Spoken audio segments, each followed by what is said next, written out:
Is there anyone here who would like to sign up to an agenda item and has not done so?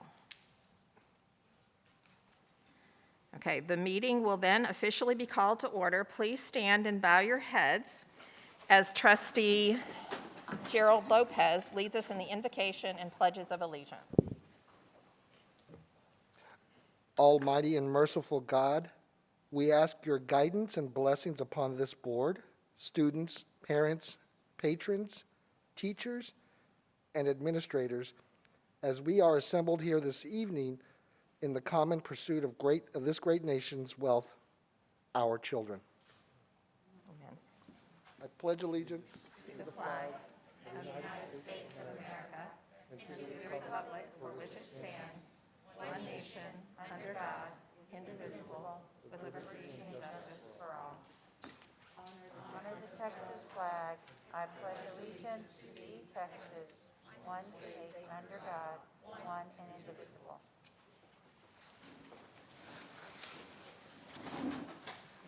Thank you, Trustee Lopez.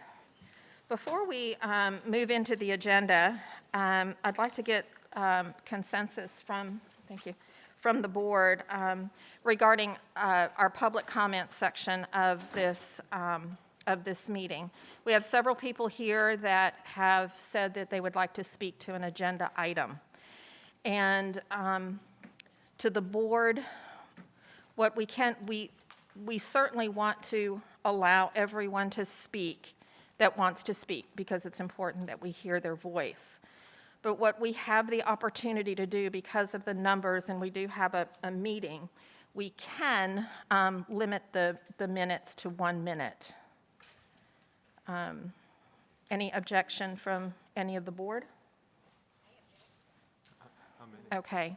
To those sitting before us, Okay. yes. About how many are signed up? Okay.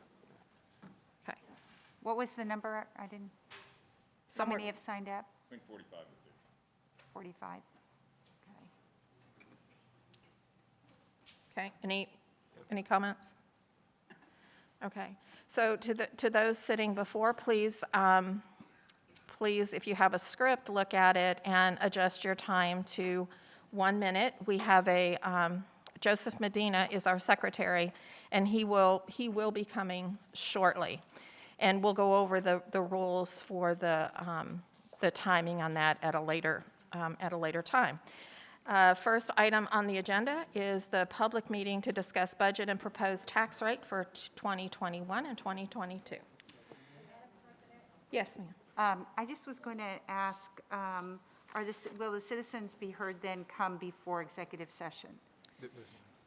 Yes, thank you for asking that. We have the opportunity to do that so we can hear their comments before we go into executive session, and that would certainly be my recommendation as well. Any objections to any of that? Yes, sir? No. No objection, but just to be clear for the record, though, the citizens are signed up, everybody signed up for item N, correct? Just so we have that, yeah, because there's no citizen to be heard, but it's item N, that agenda item. Okay, thank you. Thank you. Thank you. Okay. Okay. Ms. Freeman, members, tonight, as you know, and as per usual, at our second meeting in the month of August, we hold a public hearing to look at the proposed budget for the coming school year, which actually begins, the coming fiscal year, which begins September 1. So Dr. Barajas is going to walk through a brief presentation. As the members of this board well know, we have been looking at this budget since January of 2021. So he'll walk through a brief presentation. At this time, we do not have anybody in this list signed up to address that topic. We'll ask that at the end of Dr. Barajas' presentation. Thank you, Dr. Woods. Next slide, please. Next slide. Trying, okay. Sorry about that. Well, as the board knows, next week from today, the board will be considering for adoption not only the 3 budgets that are required to be adopted by the school board, but also the tax rate to fund at least 2 of them, general fund and debt service. We'll talk about the taxable values that we are basing these budgets on, and of course, the proposed tax rates. And we'll talk about the general fund. So here's the general fund in totality. As you can see, we're just under $1 billion in revenue, at $941 million, through three main sources, local, state, and federal. The breakout between them is still as it was last year, which is about 2/3 of local revenue from local taxes, about 1/3 coming in from the state, ADA, we'll talk about that a bit, and then just about 3% coming in from federal revenue. Expenditures, with everything built in, the raise that, the compensation plan that the board saw back in June is embedded in here, so you can see the total expenditures are just over $975 million, showing a deficit of that amount there of the $34 million. Next slide, please. So what are we basing this budget on? Well, everything, even though we're only a third of money coming from the state, we do start with looking at average daily attendance, and it's no secret that average daily attendance over the last 2 years, really a year, has been very difficult with COVID and with asynchronous and synchronous. We're basing this budget for 21-22 around a ADA of 97,500. Interestingly, the ADA, our real ADA for this year, for 2021, came in slightly higher than that. So we are, again, always conservative in our ADA estimate, so we pushed it down just a bit, hoping that we do achieve that ADA rate of 97,500. The maintenance and operations tax rate, again, just to cover it, is 0.9258. That's the total tax rate, which includes our maximum compressed rate plus the 5 golden pennies that we are allowed to add on top of that. Taxable value of $64.2 billion, a 99% tax collection rate. Taxpayers in Northside pay their taxes. Again, the compensation that I mentioned earlier, the 3 and 3.5% midpoint pay increases, as you remember, 3.5% for those auxiliary employees, $1,900 increase for teachers et al., beginning teacher pay going to $56,675, and a few market adjustments as the district has historically done over the last several years. Because ESSER is a word that is being thrown around so much, I will just want to make you aware that there's no additional federal assistance or hold harmless from the state that is embedded into this budget, meaning ESSER 2 and 3 are funds that we will have, but being used in separate pots. They will not blend over into the general fund. The general fund is going to be solely relying on local taxes and a state aid that we earn based on average daily attendance and other student counts. Next slide, please. This is just a graph basically showing the comparison for the original adopted budget from last year to the proposed budget this year. As you can see, our local revenues are going up just a bit. We have higher property values, even though our M&O rate is going down. State dollars, of course, are going up, or actually going down. That's the way the HB3 mechanism works. And federal dollars are relatively flat. Next slide. This particular graph looks almost exactly as it did last year. How we spend our money has been pretty consistent over the last several years.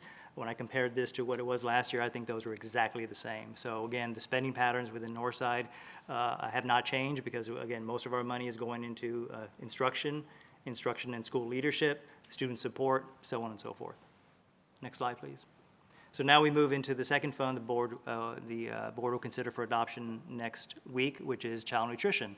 Normally, child nutrition is a very easy budget to put together, but because of COVID, we did have some challenges, next slide please, during the year because of participation, because the kids were not here to eat.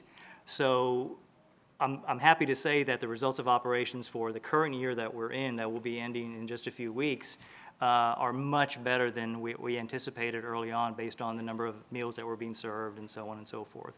So the budget that was put together by the child nutrition team, which is in front of you, shows that they will actually go into the black again in the first year. So the fund balance they had before COVID, they will start to build up again to be where they were before this horrible event has happened to us. So they are predicting to add $2 million to fund balance at the end of the year, which means that, at least for now, that there's no assistance that they will need from the general fund. So the proposed budget for the general fund did not show a transfer out to child nutrition because they feel like they can make it on their own. Next slide, please. One thing that is different is all enrolled students next year, according to USDA guidelines, will eat for free. So they based it on again, assuming that there are going to be a certain number of kids here who will be participating, who will be eating, and for every meal that is served, we get a federal reimbursement. So they're predicting 80,000 meals served per day, which is lower than pre-COVID numbers, but again, we'll start slowly to ramp up to hopefully pre-COVID numbers for not only for child nutrition, but for a lot of things. Again, it seems to be back to normal operations, albeit, you know, the number of meals served is probably about 20,000 less than where it was before COVID. And again, no need for general fund assistance. Really, 8 months ago, Dr. Woods and I were really thinking that we would probably need to bolster child nutrition, at least for a few years, but they were able to really turn that and don't need assistance from the general fund, at least for the original adopted budget. Next slide, please. And the last fund is the debt service fund. As you know, the debt service fund is the fund that is used to account for the revenue that is coming in based on a tax rate, the interest and sinking tax rate, that is used to pay back our bonded debt. So we're predicting right now that, you know, based on this, the $64 billion, that we'll be bringing in approximately $214 million in local taxes.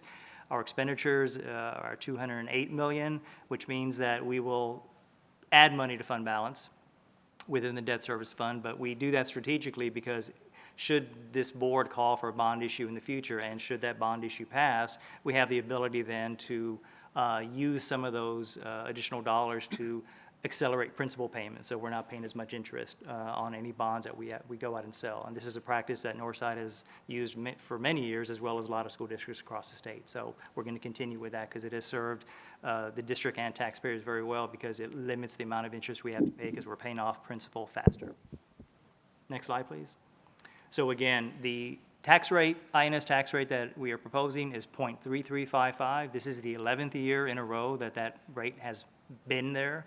We're able to maintain that rate because we have a defeasance option, which the board will consider for approval next week, of paying off $46 million in principal come next June.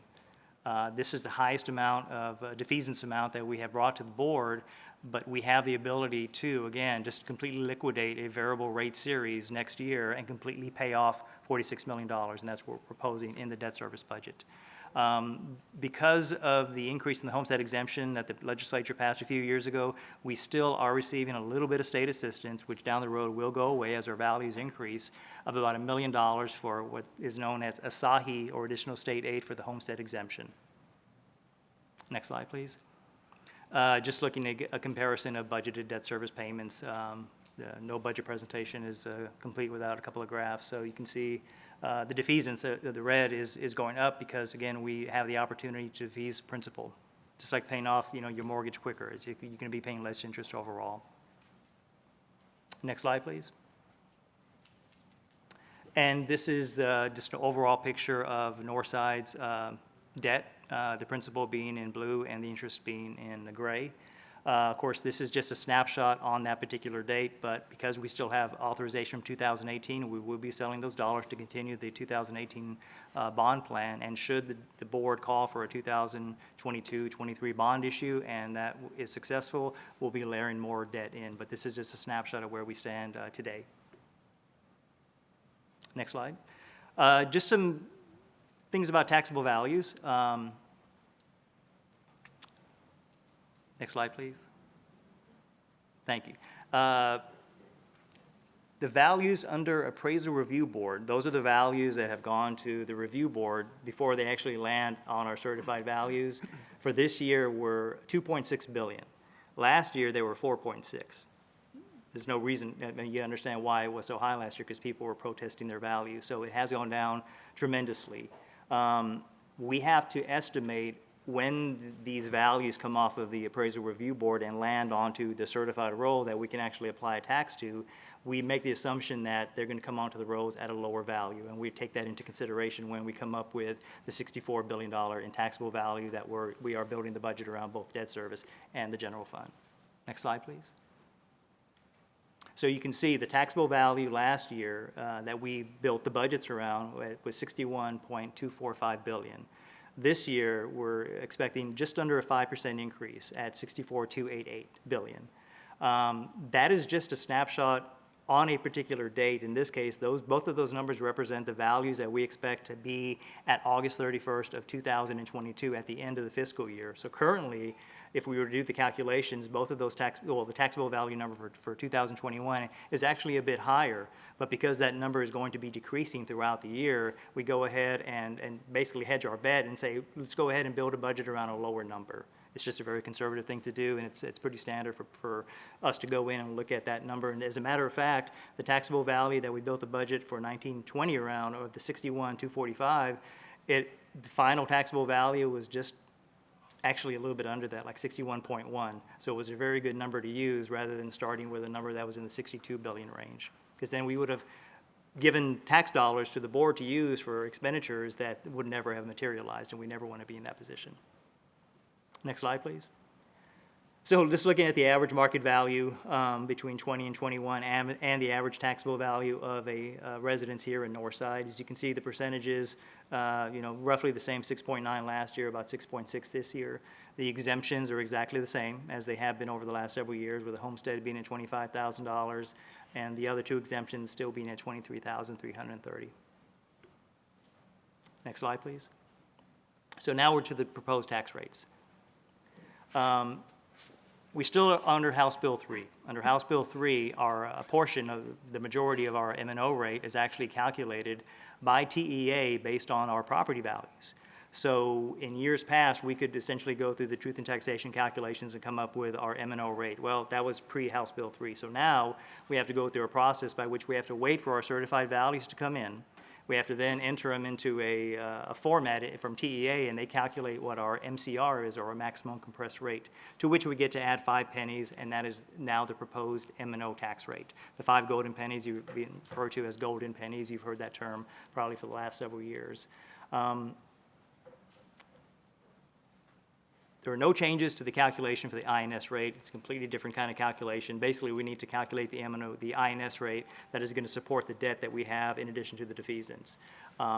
So overall, you're looking at about almost a 2.5 penny decrease in the overall tax rate, all coming from the M&O side, simply because House Bill 3 is acting the way it was supposed to, which is as your property values increase, your M&O rate is going to start to decrease. So there you go.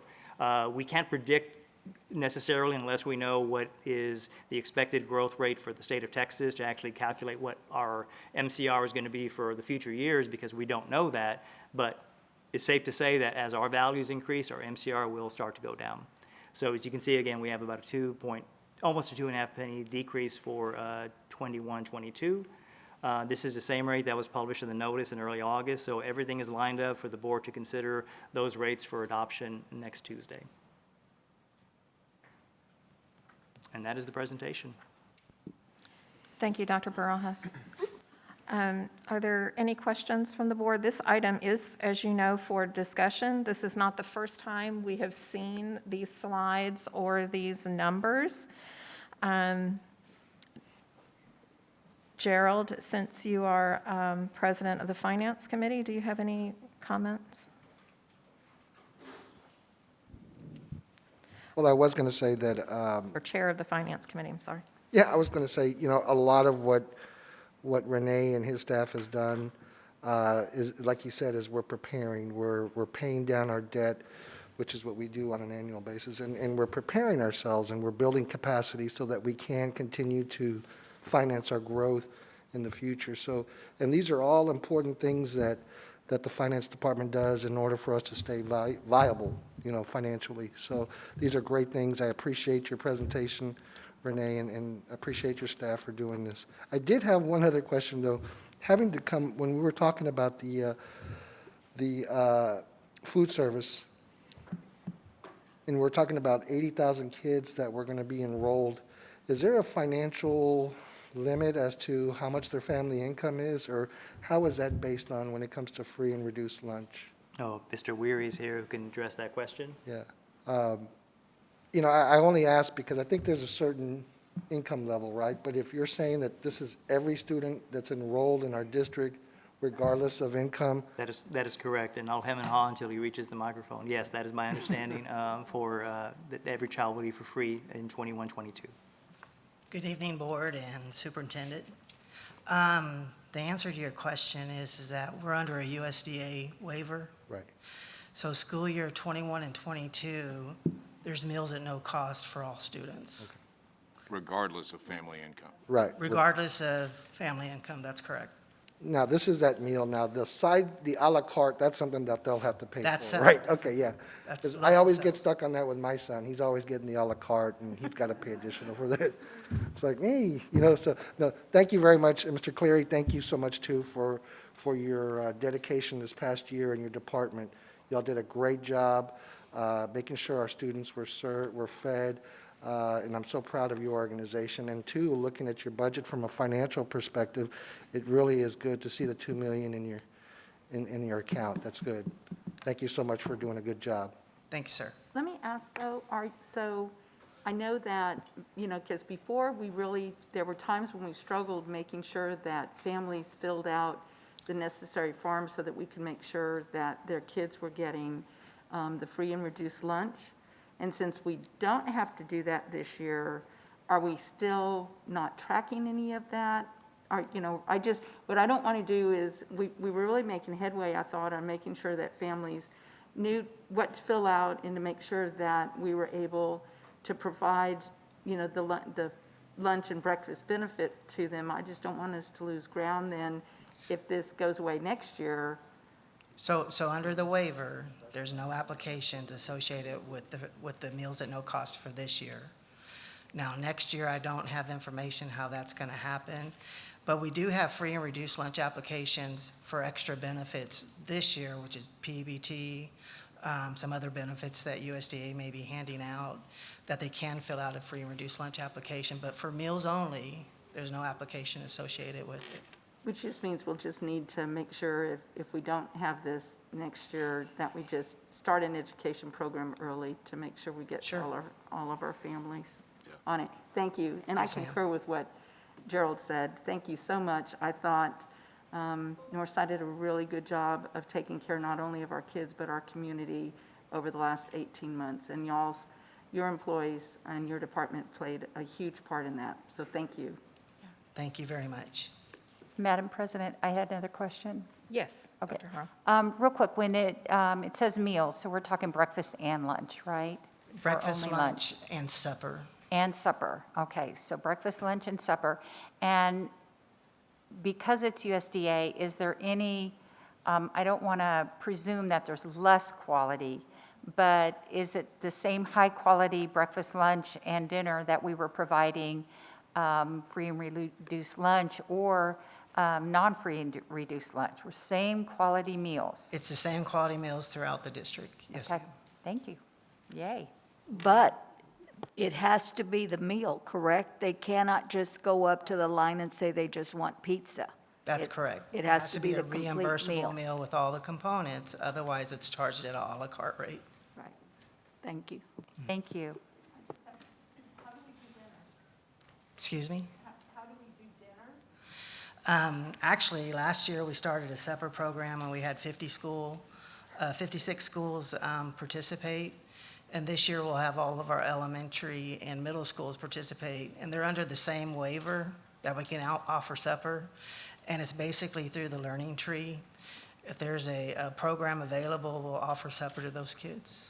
So do families have to come up after school and get it? Do we It- send the food home with our kids? It's in building. So if there's a Oh, it's program in going building. on, then we're going to feed the Oh, it's in students. building? Yes, ma'am. Oh, that's even better. Okay. So I had one last question. You made me think of something, Ms. Chumley. Because I work during the day in other school districts, when students get these lunches or get these suppers, and they don't like the food that's in it, they may pick out one thing, the whole thing gets thrown away as per federal rules, right? Not necessarily. So Okay, tell me. we are going to start a share cart program. Thank you. Love it. And that's going to be for all the schools, whoever participates, and we've done this in the past. So things that are like containers like extra milk or juice or prepackaged items, we'll save them, and other students during the meal period can benefit from those items. Great. Is there any way some of those items can go home over the weekend? Well, the food bank is doing a backpack program, and that's what you're talking about. Yes. And I believe that's going to pick up as well. Yes, Okay, ma'am. thank you. Thank you very much. Appreciate it. Thank you. Anyone else? This is a great, certainly a great advantage for our students here in Northside, for everybody. And I assume, I know it's been on our website. I don't know how we're advertising this, but I guess we'll get around pretty quickly, Dr. Woods? We've also sent information home to each family. Okay, all right. Yes, ma'am. Thank you. Thank you. Thank you. Y'all have a good night. Thank you, you too. All right. Ms. Freeman, as I indicated, there wasn't anybody signed up to speak to this item. Just want to make sure that's the case before we move to our next agenda item. Okay. Anyone here wishing to speak to the budget? Yes, ma'am.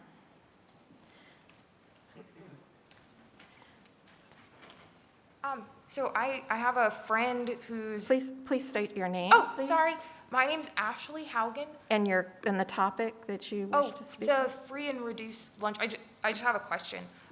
Some of the Ma- parents. Ma'am, if you haven't signed up to speak on this particular item, Oh, I thought you asked like if anybody has like a. I'm sorry, you had to fill out a form to speak on this specific item, and this is not a dialogue or question and answer, but you can certainly contact the school and find out an answer to your question.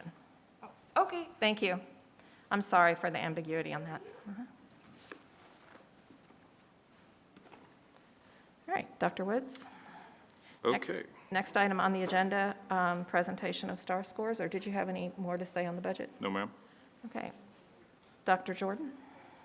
Yes, ma'am. Thank you very much. Tonight, we'll review the STAR scores from this past spring, along with some details about the context of Janice, is your mic on? Microphone? Thank you. Is that better? Yes, ma'am. So, I'll go ahead and get started again. So tonight, we're going to take a look at the 2021 STAR scores, which is the data from this past spring. And we're also going to talk about details around the context of these scores, specifically related to remote learning. We had an in-depth conversation at our academics committee meeting yesterday evening regarding these scores. And this morning at our convocation, Dr. Woods also hit some of the highlights. First, we wanted to provide a big picture look at the 2021 STAR scores at the state level that really illustrates the COVID impact. I know even though this is on a big screen, some of the data is difficult to see, but what you want to focus on is you want to focus on how the bar in the bar graph is steadily increasing, and then you see the COVID disruption in 2020, and then you see a decline after that. In some ways, if you take a look at the top right graph, you see a sharp decline. So basically, the left-hand graph is 3 through 8 reading and English 1 and 2. When those are added together, we lost 4 percentage points, or 4% of students fewer who are meeting at the meets level standard. You see a much more precipitous drop on the upper right table. That is mathematics. And that sets, unfortunately, a theme that we see throughout the remainder of these scores. The next 2 slides show the negative impact remote learning had on student performance.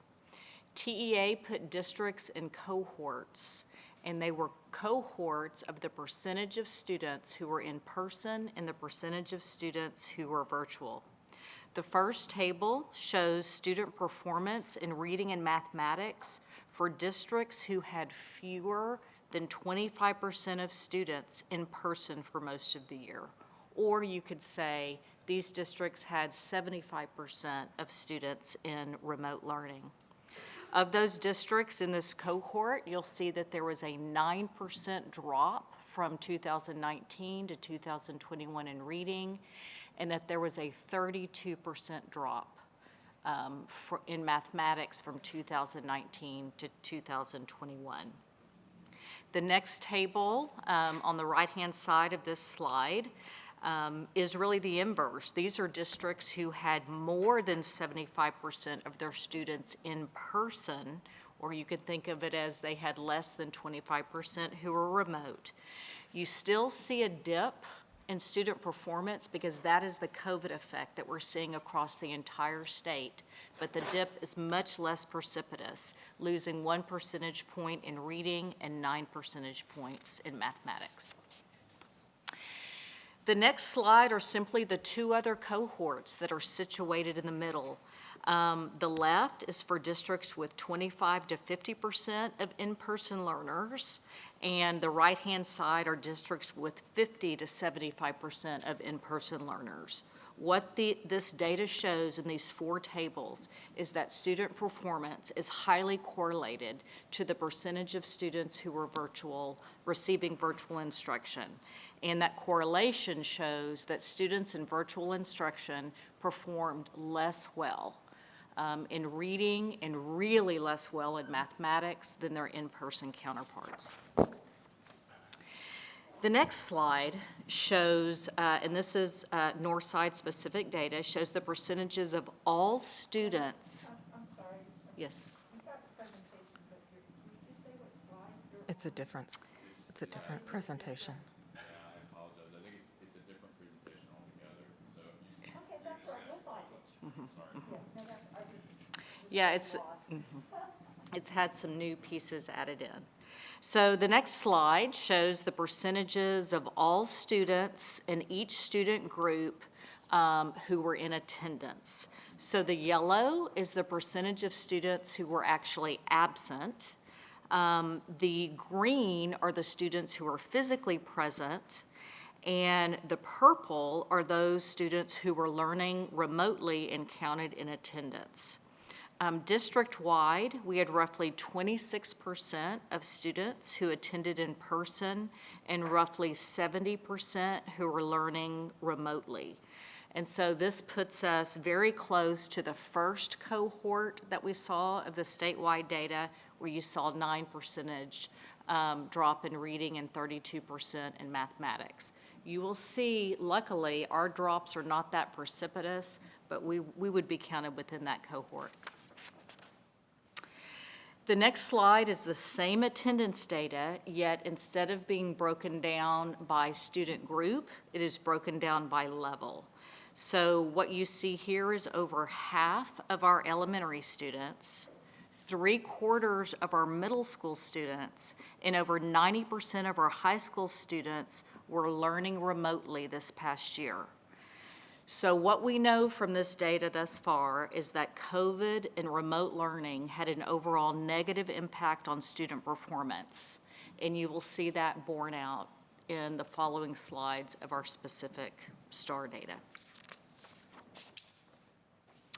So before we get into the actual STAR scores, we wanted to show you who actually took the test.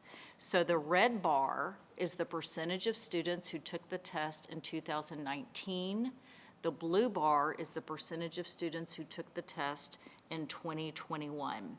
So what you see here in 2021, various student groups had different percentages who took the test. So in grades 3 through 8, we had a higher percentage of students who were English language learners, who were receiving special education services, and who were considered at risk if they had one or more of the at-risk indicators. So more students from those groups took the test, and you see fewer from other student groups. So the next slide is the actual data. What you see here is this is grades 3 through 5. Where you see the subject, those are the subject areas, and then the grade levels where there is a STAR test. The first column is the state scores, and then you see the NISD scores, and then the final column is the delta, but when you compare the state and Northside scores. You will see that we experience drops in every area. We're below the state in every area. However, you see the most marked drops in the areas of mathematics, which that tracks alongside the state. The next slide is grades 6 through 8. Again, you see the content areas that were tested, how the state scored, how Northside scored, and then the delta between it. Again, you see the same trend.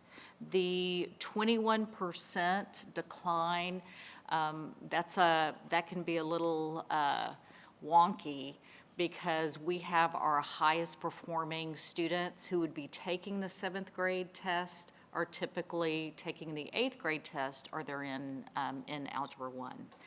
However, we still know we have drops in mathematics. When we move on to the high school STAR exams, and we call the high school STAR exams end of course exams, and this is a similar slide to what you saw grades 3 through 8, where it compares students who took the test by student group in 2019 compared to 2021. There was a little bit of a different phenomenon here. Whereas in 3 through 8, we saw an overrepresentation of certain student groups, such as students receiving special education, English language learners, et cetera.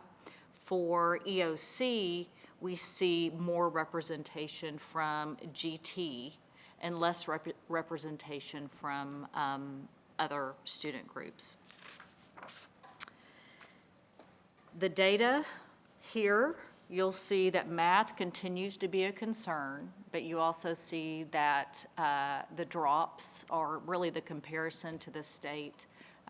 We're not below the state in all the areas that we were in elementary.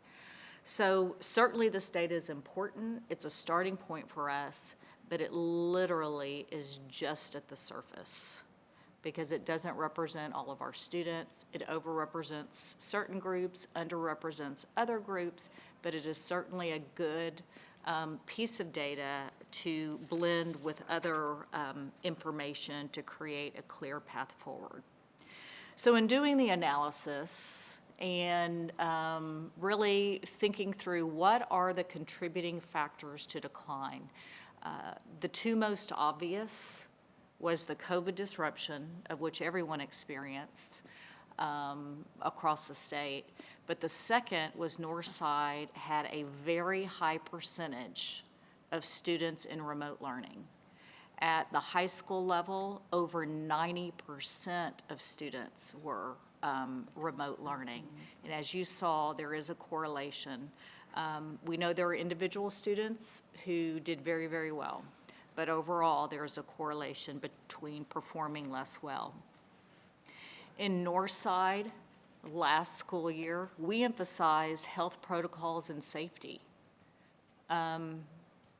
That was the first priority, the second priority, and the third priority, for sure.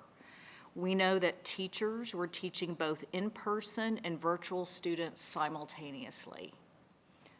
They did a phenomenal job. It is amazing what our teachers did. And we also know that to do that long-term and ensure that there's, the highest quality every day is next to impossible. The fourth bullet, we implemented the hybrid model in high school where students came every other day or had the opportunity to come in person every other day. That was to implement some protocols that definitely contributed to a large lack of engagement. And as we mentioned before, the STAR scores, they are what they are, but we also need to dig into and look at some of the caveats in terms of who tested, who didn't test, what other data points do we need to pull together so we can ensure we're meeting every student's needs. And so we looked at the contributing factors of decline, but also there are contributing factors to the increase. I think you saw on one of those slides, English 1 and 2 scores increased. They increased across the state. It's one of those weird things you see, COVID and everything takes a nosedive and those come straight up. We're not sure why statewide, but in Northside, we know that high school had a much higher percentage of certain student groups testing and a much lower percentage, which could have an impact. We do know we have new essential knowledge and skills, some new instructional materials. We know our teachers are fantastic. All of that is very, very true. But we certainly want to dig into that more. So the most important question to us, we knew, Dr. Harrell, you asked such a good question at academics about, was this shocking? Or we knew that there was going to be learning loss from our children. And what for us is we want the baseline, we want to bring in all of our multiple measures of data and then put all of our energy into what are we going to do about it? What are we going to do every day for every child to take them where they are and move the needle? So one of the first ways we do that is in the design of our district improvement plan. And the district improvement plan certainly builds in the board superintendent goals. You have already provided input and approved goals that we have set for elementary reading and elementary mathematics that are very robust and very high standards, which we believe will move the needle when we put some, or continue the direction where we're going. Another area of focus is around attendance. It's around enrollment. And it's around discipline. How do we re-engage students and families in a meaningful way so that they're in school, in their classroom, with their highly qualified teacher every single day? We're really going to be digging into perceptions, and this is not new. This has been something we've been looking at the last couple of years is what do our students think? How do our students feel? What do they feel confident about? What do they not feel confident about? And then how do we create the social and emotional supports for students and their family so that they can reach and close the gaps academically? In addition, teachers will be teaching in person. Teachers are not going to be teaching in person and virtually. And we're really happy about that. And again, we've seen our teachers walk on water this year. And so all of that learning, we're hoping will be poured into the in-person environment and the small virtual environment that we have for the elementary qualifiers. Vast majority of students will be in person. We believe that alone is going to be a huge benefit.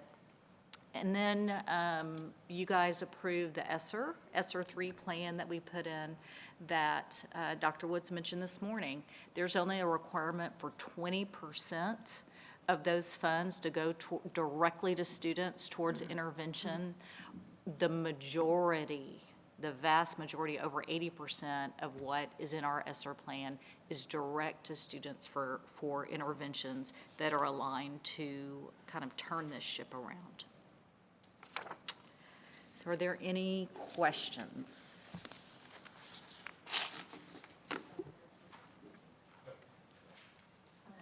I had one real quick question, Madam President. Dr. Jordan, and I didn't think about it yesterday, but the year before COVID, when we got our STAR scores back, our biology scores were high, and then we looked at the performance standards, and you could get almost as many wrong as right. Is that something that could have possibly explained the English 1 and 2 scores? I haven't had a chance to look, but were the performance standards lowered because there were new standards coming in?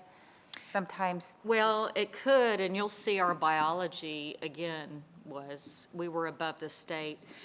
Frankly, we haven't even dug into that kind of anomaly because we're looking at this gaping hole here, but. Sure. And as we mentioned, certainly we care about the scores. really putting more of the energies into, how are we going to continue to grow? But you're exactly right.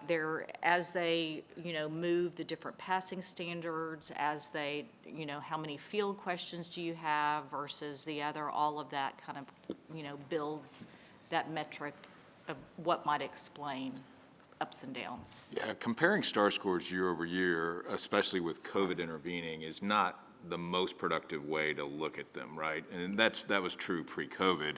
It's just the only way we have to kind of get a somewhat apples to apples. But to your point, especially when new standards come in, comparing them to prior years is really tough. Essentially, you start over and set a new baseline.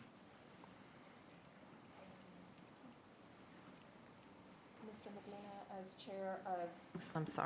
Medina, as chair of Academics Committee, we just saw this yesterday, and I think most of us were there. Do you have any comments? Yeah, I'll just comment. Again, the correlation between those that were virtual and the academic success was present. Again, those that were in person, you saw the gains. I did want to recognize and praise those staff members in the secondary level, though majority of those were the high school level. The EOCs did make significant gains. And virtual doesn't work for everybody. And those that in that secondary high school level, you saw some promising outcomes, whether they graduated and move forward. But we did go through this pretty in detail, and it's eye-opening, but it's also, we kind of saw some of this at the end of the tunnel before it really came out in black and white. But thank you. Thank you. Any other? Yes? Yeah, I've got some questions, just a couple. So, Janice, normally when we see STAR, and I'm trying to think like 2018, 2019, we're usually higher than the state.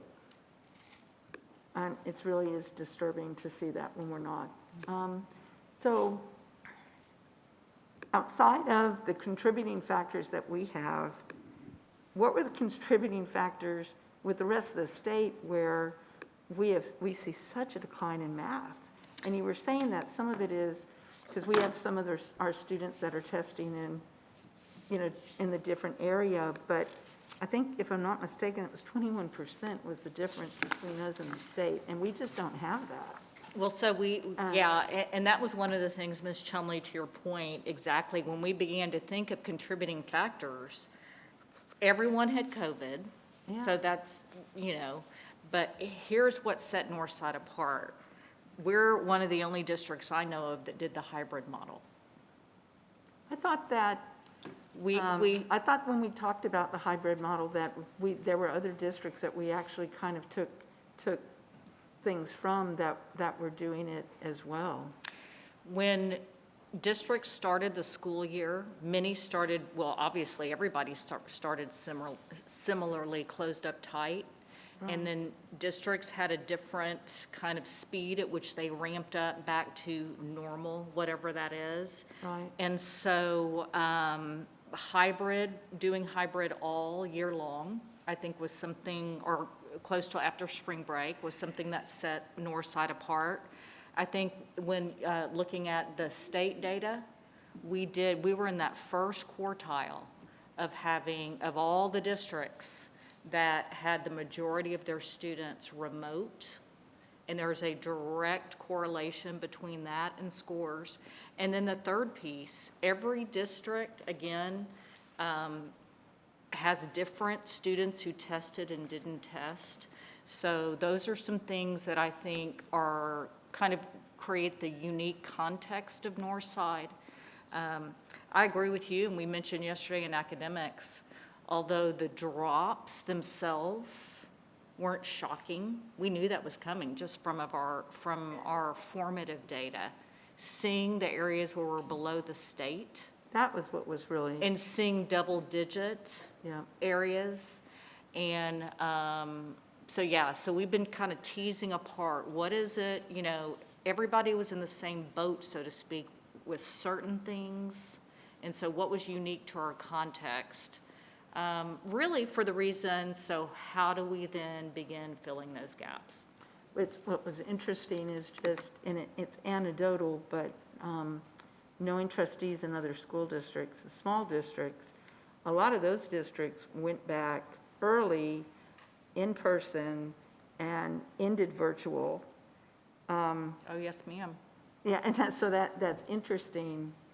Yeah, when you look at it, we actually have the data at the student level from the state, and when you look at it if you look at the average district in Texas, because everybody experienced COVID in a very different way, right? Smaller and more rural districts had a completely different experience. About 60% of the students in the state spent at least 50% of the days actually in the building. We're half that number. So that's the biggest delta and what makes this data so hard to compare. And eventually we'll have a comparison to districts that look more like us from who was in the building or how many were in the building and so forth. But right now we're only comparing to the state. And as you say, many districts very early in the start of the 2021 school year essentially declared COVID and virtual learning were over and brought all their students back and carried on. And that's a very different context to what we experienced here in Bexar County.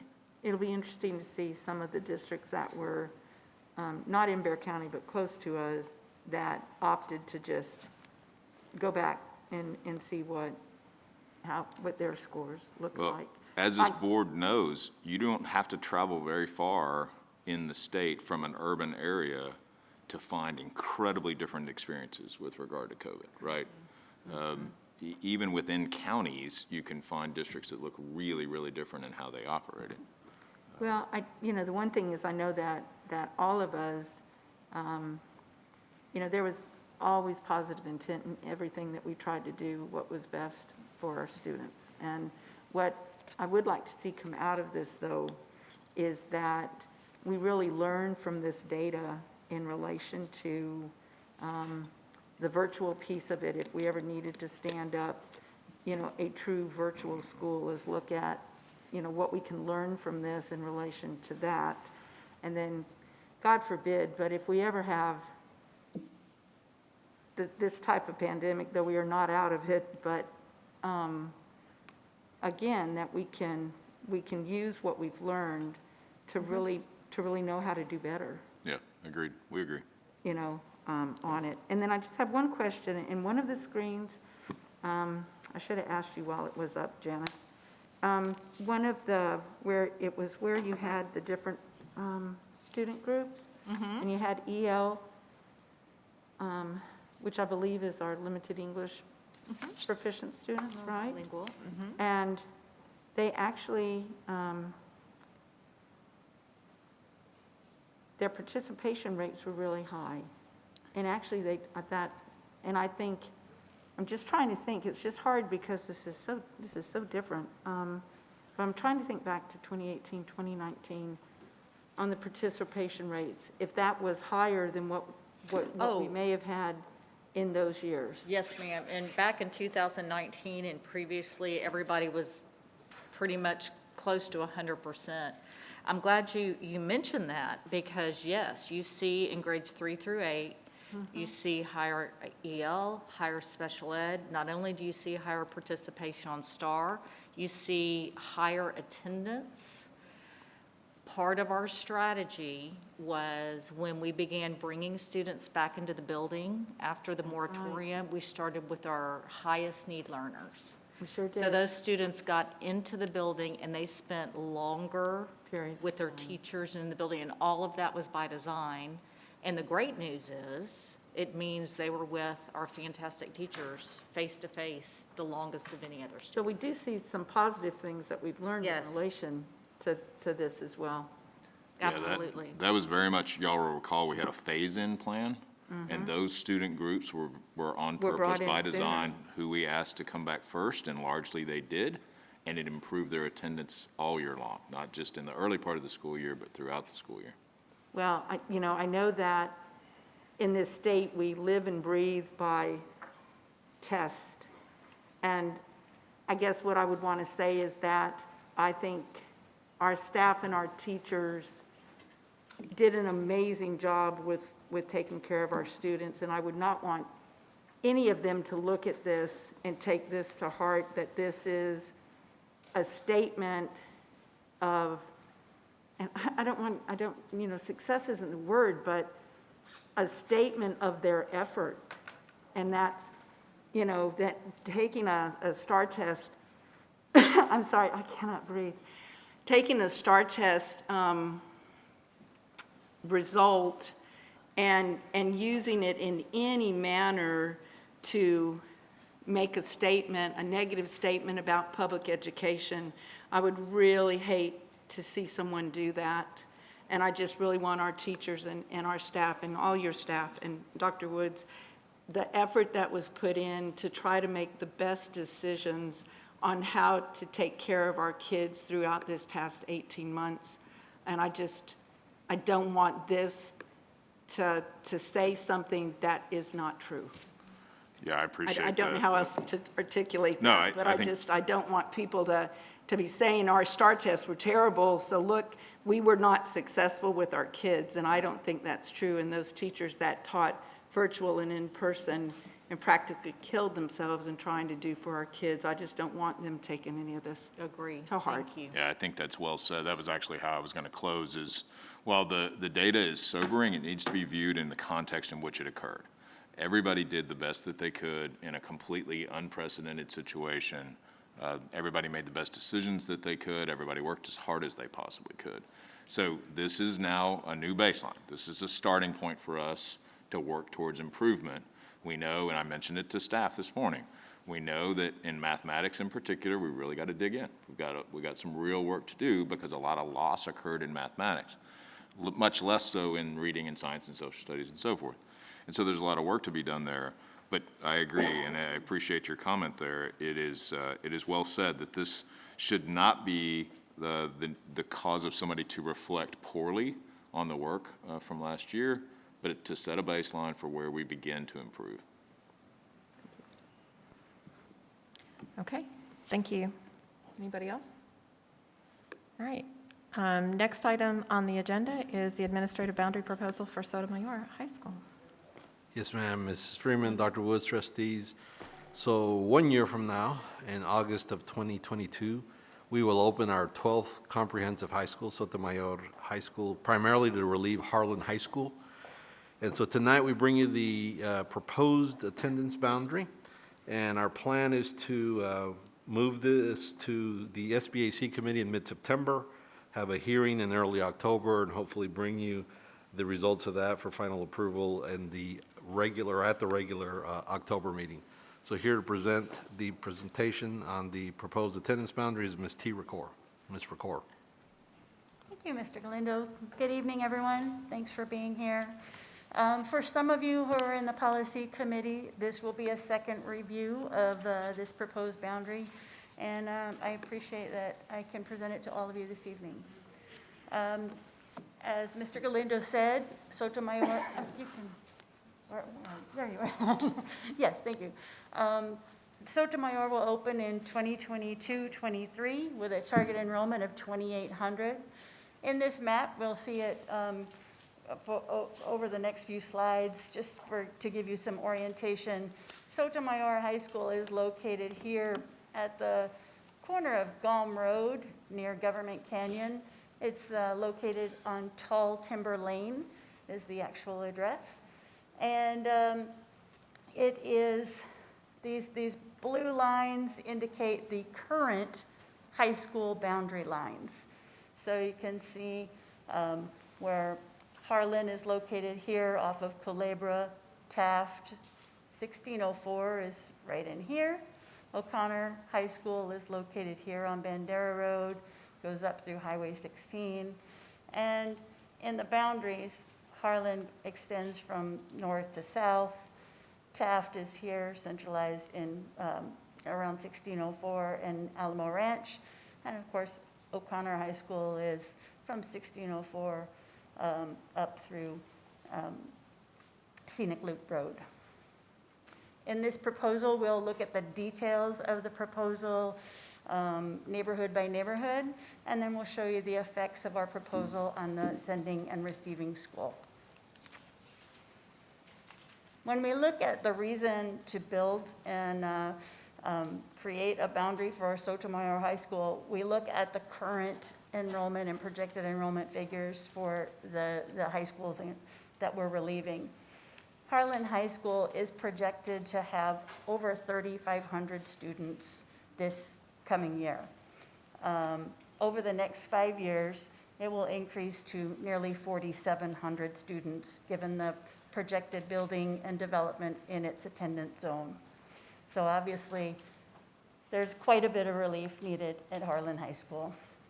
O'Connor High School and the Ag Science and Technology Academy, the new name for the magnet program, the Ag program, has been over 3,100 students for quite some time.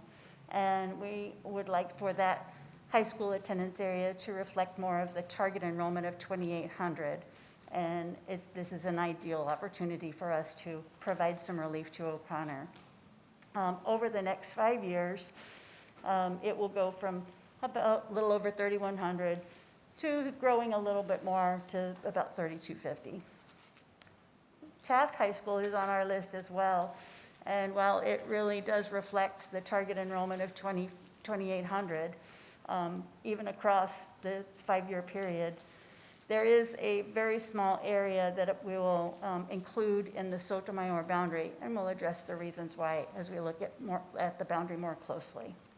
If we look at the 5-year projected enrollment figures for all 3 of these high schools, we add them together and we divide it by 4 schools, we get about 2,700 students per school. And it's our goal to get as close to that as possible for the proposed boundary for Sotomayor, the relief we give to Harlan, O'Connor, and leaving Taft around 2,800. So you'll see on this map, the orange area is the proposed boundary for Sotomayor High School. It is relatively compact in its reach. Most of the neighborhoods are very close to the location of the high school. The majority of the proposed boundary for Sotomayor is here, and it does come from the current Harlan attendance area. There is one large neighborhood here off of Brown Road that is part of the O'Connor attendance area. And in this map, it's kind of hard to tell, but there's a small piece of Taft. I'm sorry? Do you have a paper copy of this anywhere? I'm sorry, I can't see that. Oh, I'm sorry, I thought, Yeah, and so you're using the pointer there, and I apologize, guys, but I can't see that. We'll see if we can get it attached electronically. I may have just a map and a copy I can bring. That'd be great, if you don't mind. Thank you. I'm sorry. You No, could no access problem, it no also, problem. Ms. Chumley, it should be on the agenda now. It's not. Oh, now? Yes. It should be now? You may need to Refresh? refresh, but yes, it's there. But we'll also get you a copy. absolutely, absolutely. It's up now. You got it? Thank you, Mr. Galindo.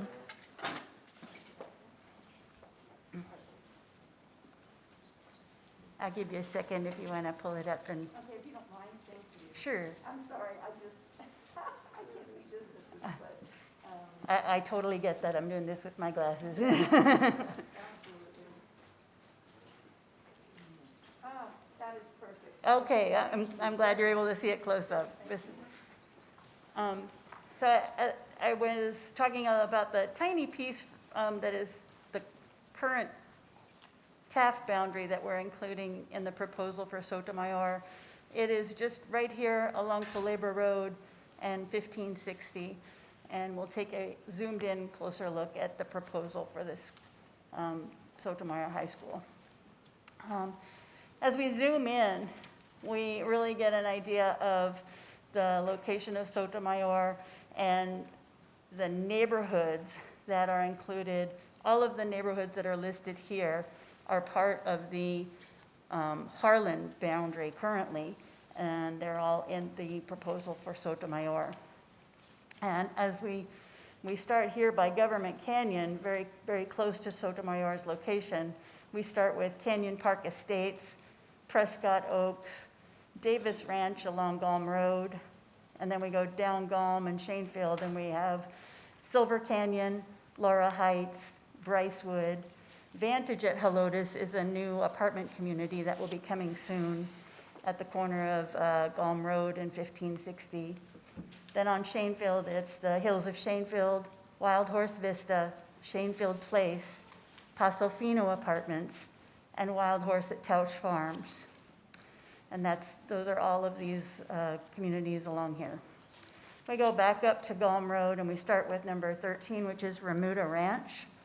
Then go down to Talise de Culebra, Stillwater, Silver Oaks, Juniper Edge Apartments along 1560 right here.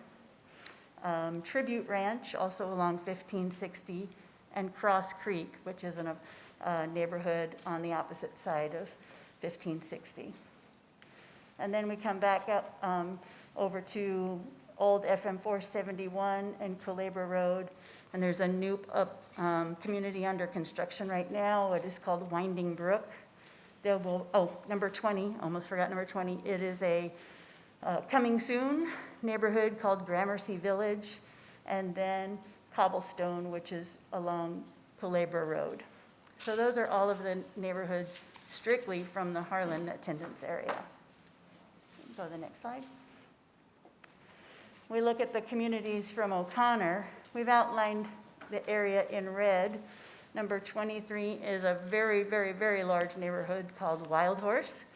And then there is a small infill community that is under construction called Oasis. That's basically, like 15 homes. And then the communities from Taft are just 2 apartment communities. One is Arroyo Seco Villas that was built fairly recently, but it is complete. And Culebra Creek Apartments, which is completing construction and should begin to have families and students maybe this fall. The reason we're even looking at this small piece of Taft is for feeder patterns. This neighborhood, these 2 apartment communities would be the only piece of Folks Middle School that attend Taft High School. So if we had currently we don't have any middle school students in those apartment communities, but should we have them, they would be the only folks' kids that would go on to Taft if we did not include them in the Sotomayor boundary. So looking at the effects of this proposal on the projected enrollment figures, in 2021-22, these are our projections. In 22-23, when Sotomayor opens, we look at the projection for each of the sending schools, and we assume that the students in the senior class would remain at their current high school. So Sotomayor will open with 9th, 10th, and 11th grades only. And we've included those assumptions in these projected enrollment figures. So Harlan would be relieved, and in 22-23 would have just under 2,400 students, and through 5 years would be about 2,600. A lot of growth left in Harlan. O'Connor and the Ag Science Technology Academy would be relieved a little bit, so it would go from a little over 3,200 to a little over 2,900, and then in 5 years would be at about 2,900, a little under. Taft High School, there's not much effect on that as it's just 2 small apartment communities. It would be 2,830 and 2,722 in 5 years. Sotomayor would open with 1,900 students in those 3 grade levels, and by 5 years would have a little over 2,500 students. We help to balance the enrollment between those 4 schools with our proposal. That was our goal, to provide relief where needed and balance those numbers. These next couple of slides show you the neighborhood by neighborhood projected enrollment for the opening year. And again, assuming the senior class remains at their current high school. So from Harlan, the opening year, we would take over 1,500 students, and in 5 years, it would be 2,100 students. From O'Connor would be a little over 300 and 372 in 5 years in the Sotomayor boundary. And from Taft, as I said, it's a small number of students, about 25 kids each year. Some of the other things in consideration of our proposal was to make sure that we are taking entire neighborhoods and not splitting neighborhoods. So the neighborhood integrity, when we include a neighborhood in the proposal, we want to make sure that we don't split a neighborhood in half. We look at the development plans in our projections, and we include all known development when we are projecting multiple years out. And we don't like to change students within their level of education. None of the students in this proposal would be changed a second time. The last time the boundaries were changed for these areas in our proposal were when those schools opened. So last time was when Harlan opened in 17-18, when O'Connor opened in 98, and when Taft opened in 85. We look at travel distances and try to improve upon best we can, travel for various areas.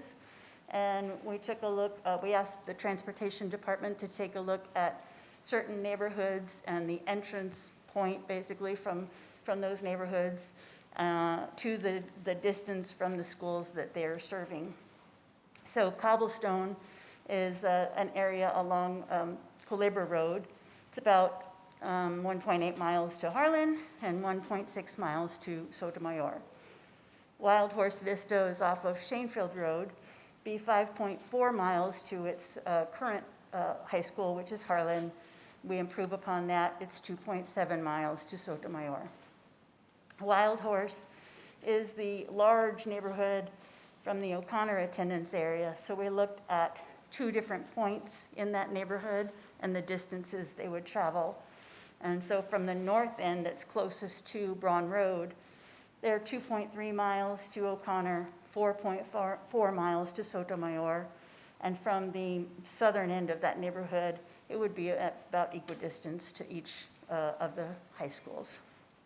And then the Culebra Creek Apartments is the one piece of Taft, be about a mile, a little less than a mile to Taft High School, and currently about 3.1 miles to Sotomayor until there's a road that will shorten that distance to about 2 miles when the neighborhood connects. I can show you on the map where that would be. It would shorten their travel if they went through Stillwater.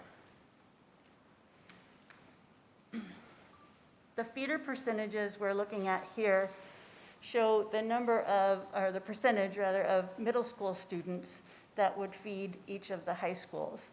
And before the boundary, about 93% of Folks Middle School goes to Harlan, none to Taft, only because there are no middle school students in the apartment communities that are included in the proposal. And about 7% would go to O'Connor. There's, other than taking Taft out of the equation, reducing it from 3 high schools to 2 high schools, there's no real difference in the percentage, the feeder percentage for Folks Middle School to the high schools. Jefferson, about 24% go to Harlan, 44% O'Connor, 32% Taft. With Sotomayor in this proposal, about half would go to Sotomayor, 19% O'Connor, and 32% Taft. And then Strauss, which just opened, is currently 100% Harlan, but 87% would go to Harlan and 13% would go to Sotomayor in this proposal. That percentage for Sotomayor would increase as there's quite a bit of building left in those new developments. When we looked at the percentages, feeder percentages are important to many families. And so we try to improve on middle school to high school feeder percentages as best we can. So we looked at an alternative to try and improve upon primarily the folks feeder percentage. And we looked to see if we could get that feeder percentage closer to 100% of folks goes to Sotomayor. But in looking at that alternative, it was not a pretty one, and I'll show you why.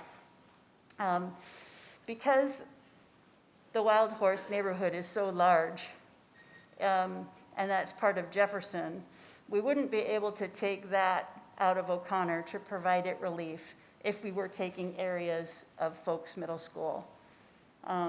So we looked at leaving the Wild Horse neighborhood in O'Connor and taking instead the areas of Helotes along 1560 from O'Connor into the Sotomayor proposal. And so there's a number of different neighborhoods: Beverly Hills, Hearthstone Ranch, Hunters Ridge Estates, Helotes Ranch Acres, Windstone, and Lantana. That wouldn't provide enough relief to O'Connor High School, so we included another area of O'Connor High School inside 1604 to provide the relief that we were hoping to give to O'Connor. And while the relief is sufficient, the trade-offs are not very good. The travel distances for these folks are much farther to Sotomayor than they would be to O'Connor. We are coming inside 1604 and pulling a different middle school. These folks inside 1604 are from Stevenson, and Stevenson already feeds a number of different high schools, so we're splitting that even farther. And we didn't feel like it was a good trade-off. In addition to that, there is an area, Shadow Canyon off of 16, that is still part of Folks Middle School that we would not include in the Sotomayor boundary, and we would not make Folks Middle School a clean feeder. So we rejected this alternative altogether. So the grandfather option will apply, and I referenced it a little bit. The high school will open without a senior class, and the 12th grade students will remain at their current high school. Transportation will be provided by the district, and the option does not apply to younger siblings. So younger siblings within the approved boundary, whenever that's approved, would attend the new high school, and the seniors would attend their current school. The Transportation Department has reviewed the proposal, and they feel that most of the students who are eligible for transportation to their current schools will be eligible for transportation to Sotomayor, with a couple of exceptions.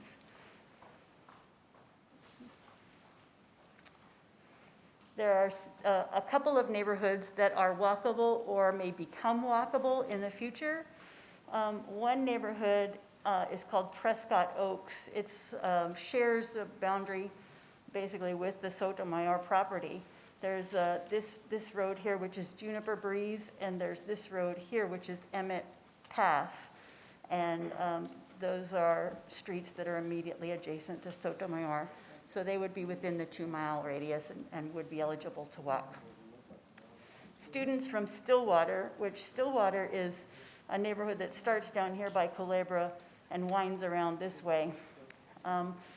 Those may be eligible to walk at some point in the future, but currently this road right here and this road right here don't yet exist. They're under construction. So in the future,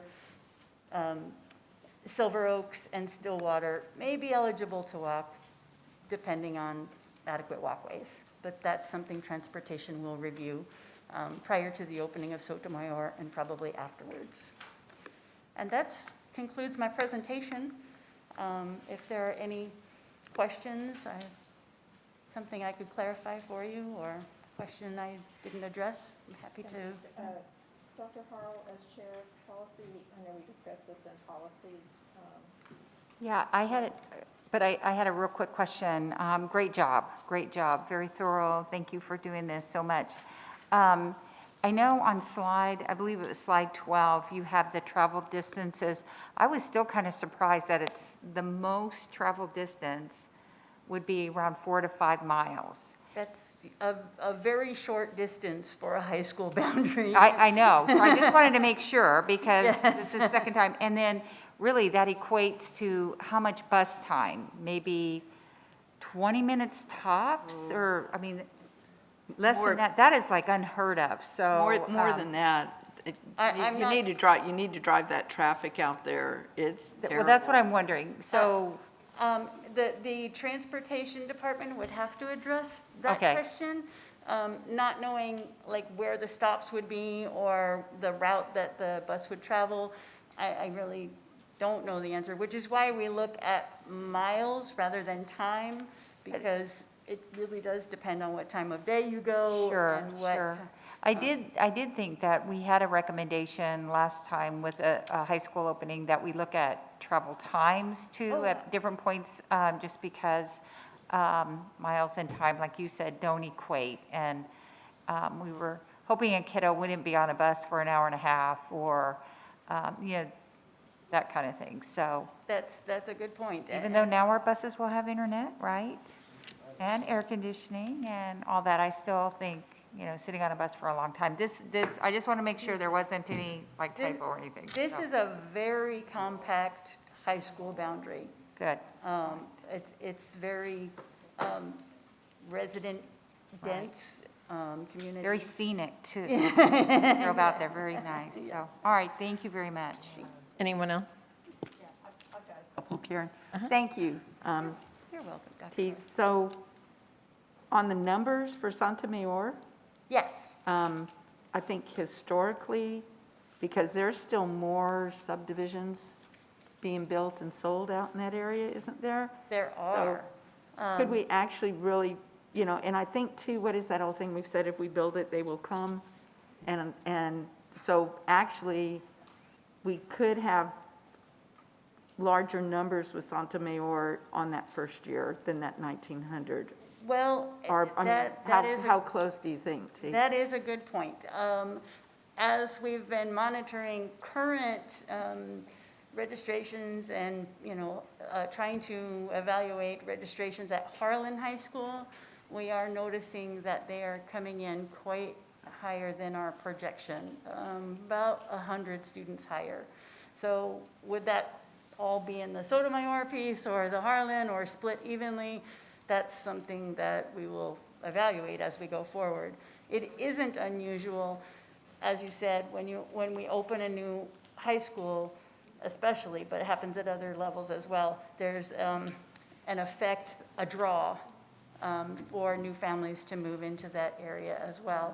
And yes, there are quite a bit of new homes going in, particularly in Davis Ranch, and it's expanding along this area, this edge by Government Canyon, and they've acquired additional property, the McCrary property.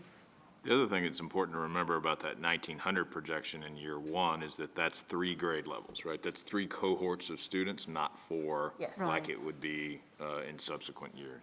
I was just thinking, I remember when we opened Warren, gosh, that was a long time ago, but we had a larger group of students that actually moved because they wanted to go to Warren, they wanted to go to the new high school, that actually moved from some of our other schools that we hadn't done as much of the boundarying on. So I'm thinking that we might just know that number might go up on that first, when it opens. Thank you for looking at the feeder patterns. Do we have any clean middle school feeder patterns to O'Connor? No, we have Garcia, Stevenson, they are split, Yeah. Right. and And Jefferson. Stinson And is split. Stinson is Stinson's all 100% to Brandeis. Brandeis. Oh, is it now? It, I didn't realize that. Yes. When mine went there, it was split. Okay, I was curious. I hate to see us have to change that one, that's a clean feeder to Harlan, but now, so it'll be pulling 13% to Santa Mayor. We really have a really small piece with O'Connor with that 7%. And I'm wondering how many students that actually equals out to. About 100 high school students in those Helotes areas, those Helotes neighborhoods along 15, 16. Around 15, It's not quite 16. about 100. Well, I will tell you, Ray had told me, because whenever we've done a boundary change that affects O'Connor, it's always been a very unique experience. Families tend to be very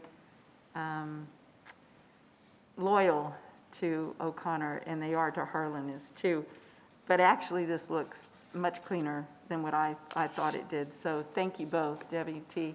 Thank you. Thank you very much. And Ray, you were right. It looks pretty clean.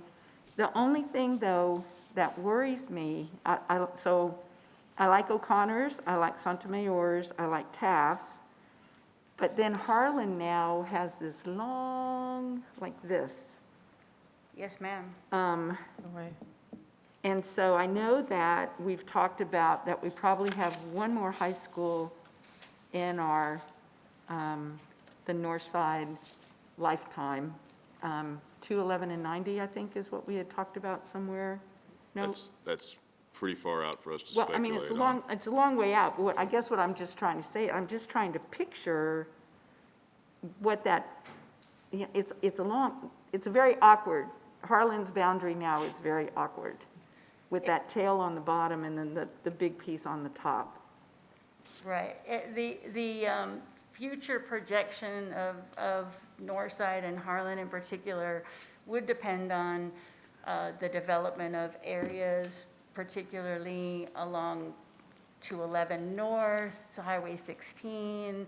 There's quite a bit of land there, but as it develops, it's a little harder to develop in that area. So obviously, if there were a new high school for Northside, we would have to monitor that and see. At this point, we don't have one in our, future, our next bond, but we think that over the next 10 years anyway, we've been able to balance enrollment pretty well. What are Brendan's numbers looking like now?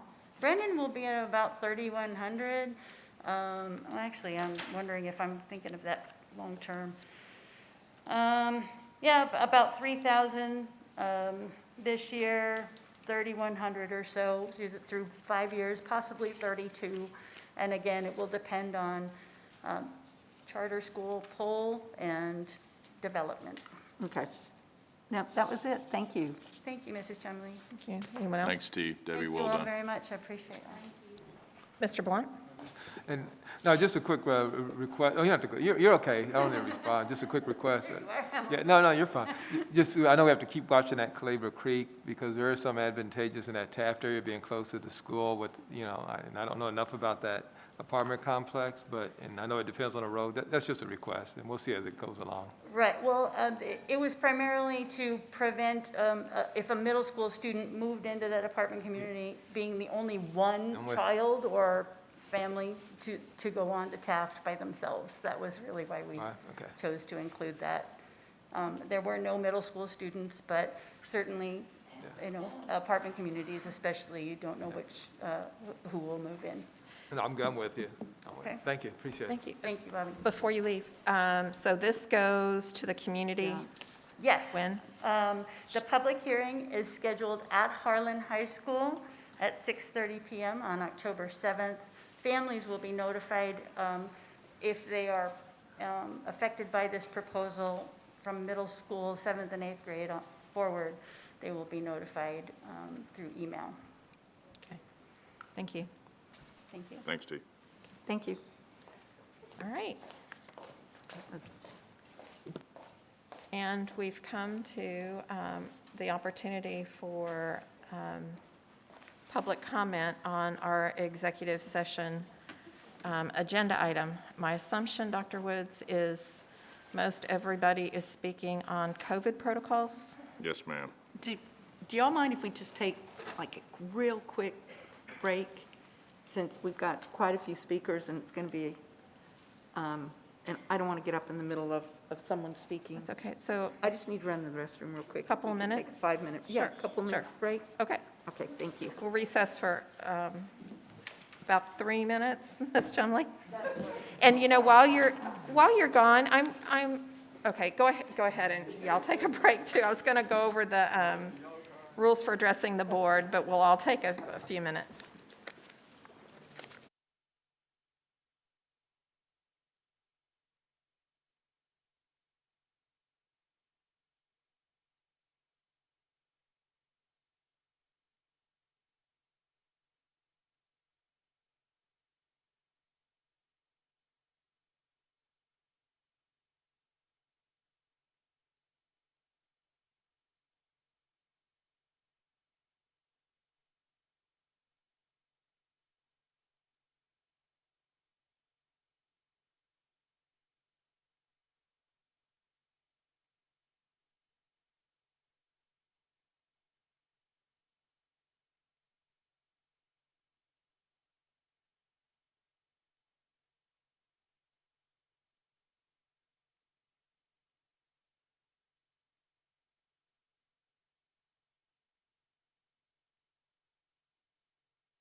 Okay, thank y'all. And we appreciate your patience. And we do appreciate you coming to talk to us. I know that you have a lot of concerns, and we certainly want to know what they are. I will tell you that this board and the superintendent, I think within the last week and a half, I know we've had several emails and phone calls.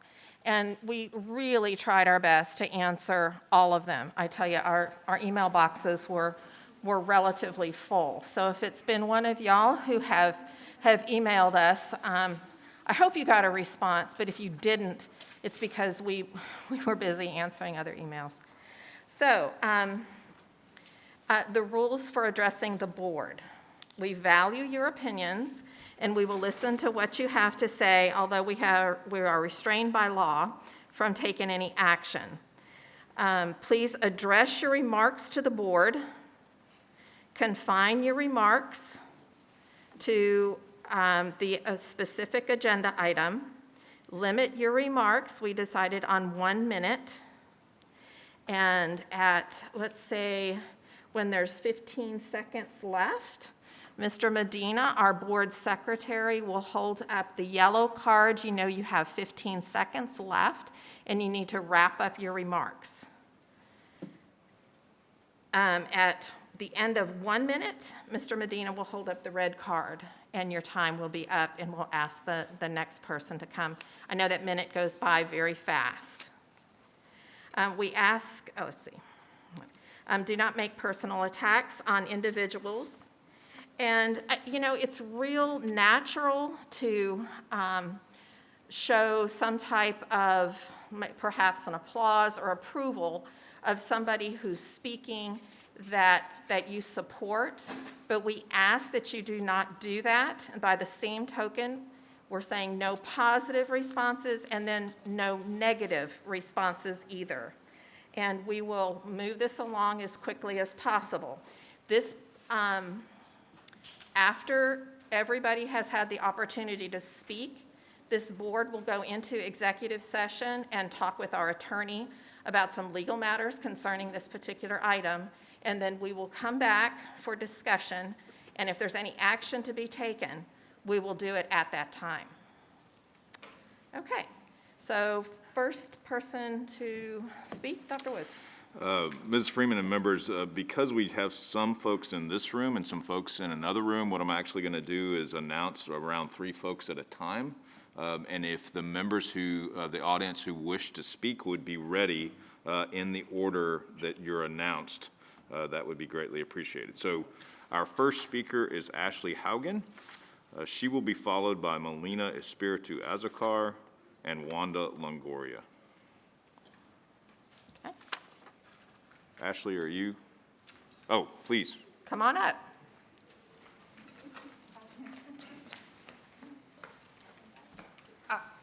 Does this count as my minute, or like who's gonna tell me when the minute starts? Here we go. Okay, so my name is Ashley.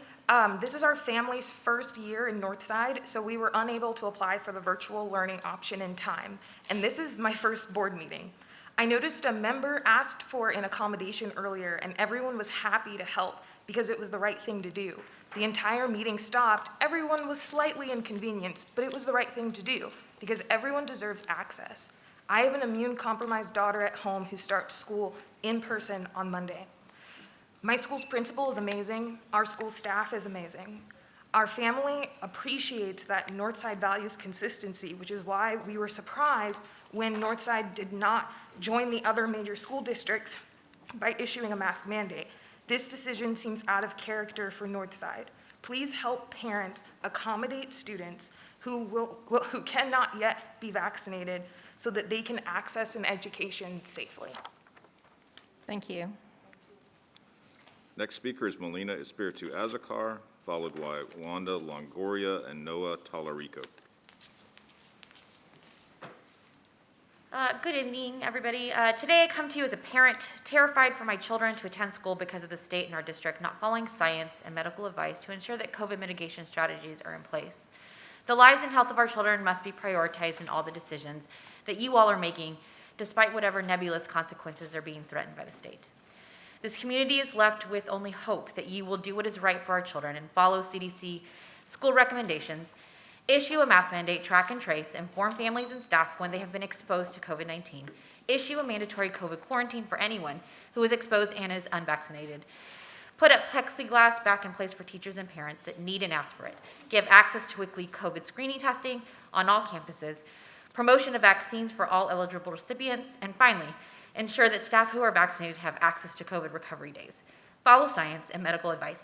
Please be leaders. Austin, Dallas, Houston, and even San Antonio ISD school boards and superintendents have shown true leadership qualities in being courageous enough to step out and demand that we keep our children safe. Now we wait on you 8 to stand on courage. And do I'm sorry, your time is up. the death of our children is too many. Please make sure that you do what is right. Thank you. Thank you. Next speaker is Wanda Longoria, followed by Noah Talarico and Crystal Henry. Before you start, my entire speech is in a folder that should have been given to you. Thank you. Madam President, board members, and Dr. Woods, today I stand before you as the voice of children under 12 who cannot yet be vaccinated, and for those students who have yet to receive the COVID vaccine. This virus does not recognize politics, fear of lack of funding, or lawsuits. It does what a virus does. It seeks out hosts and mutates. This is where we are. We now know that most COVID infections are of the Delta variant. The American Academy of Pediatrics reported this week an 84% increase in hospitalizations in children. This variant is different from the original COVID in that it is much more infectious and is being spread by children in close contact with one another.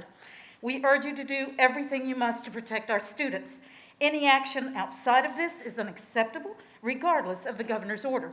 A decision that leads to loss of life cannot be taken back. When it comes to kids' lives, fines and litigation should not be what holds our district back from doing everything that it can to preserve and protect our students' lives. Northside AFT asks you to initiate the mask mandate, and in doing so, keep our community safely opening our schools. Thank you. Thank you. Next speaker is Noah Talarico, followed by Crystal Henry and Selena, either Steen or Skeen. I apologize, Selena. Board members, Superintendent Woods, thank you very much for allowing me to speak. My name is Noah Talarico, and I'm a proud Northside teacher, a parent, and a resident of the district. I am a disabled veteran and a former U.S. Army officer. The COVID crisis we're facing now is real, and without a strong commitment to the science-based, data-driven safety measures proposed by the CDC, schools will likely become centers of disease transmission in the community, resulting in the unnecessary loss of life. I strongly urge the board to commit to the safety requirements outlined by the CDC. Refusing to wear a mask is not a personal decision, it is a public one. Whether you're vaccinated or not, you can spread the virus to others. This mask, worn appropriately, is the most effective precaution we can take to protect you from getting COVID from me.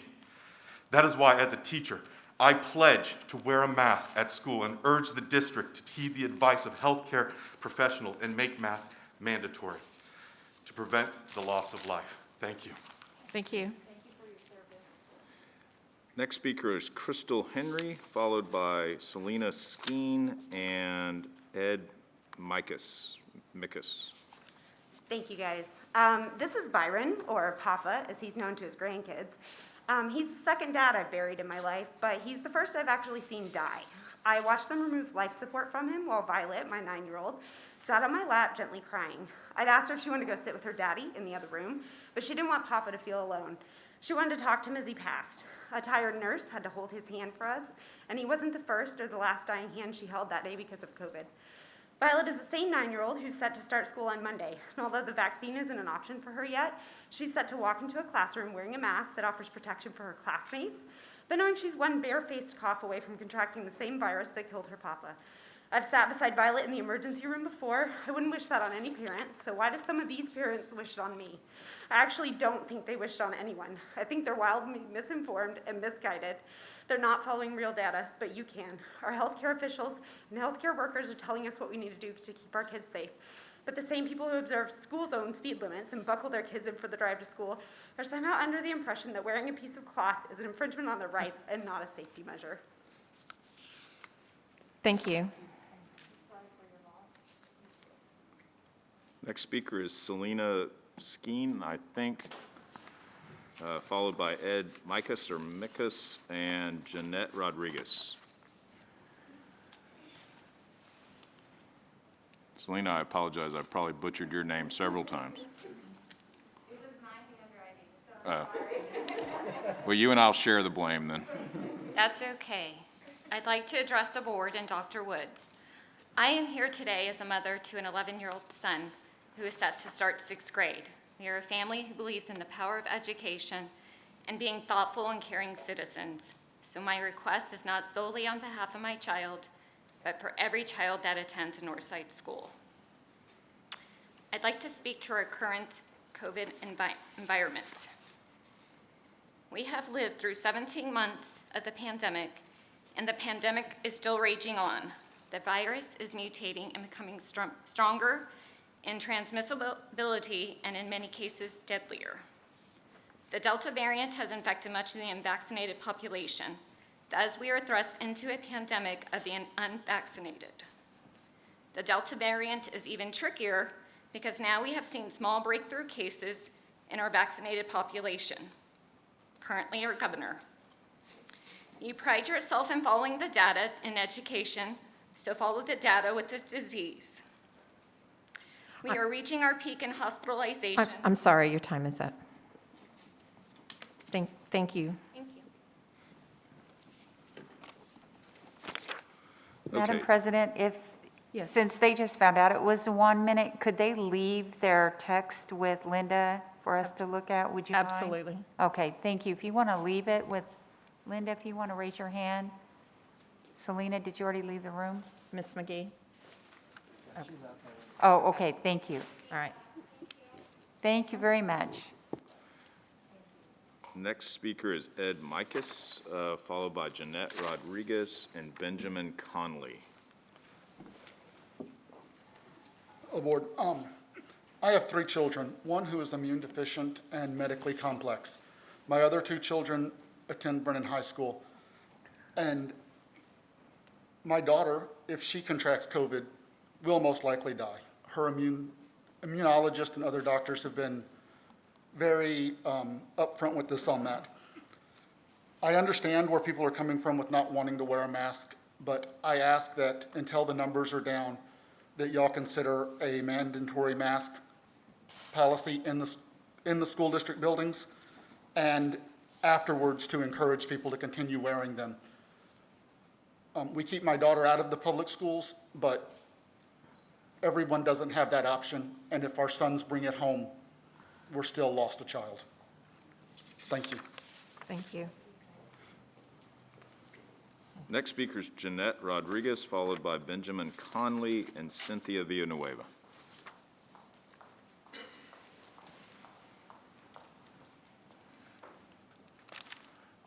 Hello, my name is Jeanette Rodriguez. Hang on. Jeanette, one second. hang on, honey. Hang on a second. Yeah, well, thank you. We're not gonna be able to hear you, sweetie. Hello, my name is Jeanette Rodriguez. I am a 5th grader at Rose Elementary. I am here about the fact that masks are still optional on campus. I haven't set foot on campus since 3rd grade because of COVID. I have been very careful by wearing my mask, but several classmates have gotten sick. My great-grandma died because of this, and I have 4 other grandparents that I am worried for. I am not vaccinated, and they are forcing me to go to school. And no kids there are vaccinated because we are too young. The Delta variant is more dangerous for kids. My friends and I don't want to get sick. Thank you. I ask of you, please make masks mandatory, at least for us too young to be vaccinated. Thank you for your time. Thank you. Great job, Thank you. Jeanette. Good job. Good job. Next speaker is Benjamin Conley. Mr. Conley, I apologize. Anytime you follow a speaker like that, that is a rough situation. Followed by Cynthia Villanueva and Jerry Ross. Hi, my name is Benjamin Conley. I'm a school bus driver for you guys. You know, we need to protect these children, and we need to protect our community. We need to encourage masks. We need to, you know, stay a safe distance. I'm your first line of defense, and I'm your last line of defense. So please, encourage mask mandates, and if you can get vaccinated, stay strong, and stay safe. Thank you. Thank you. Next speaker is Cynthia Villanueva, followed by Jerry Ross, and then Tracy Jordan.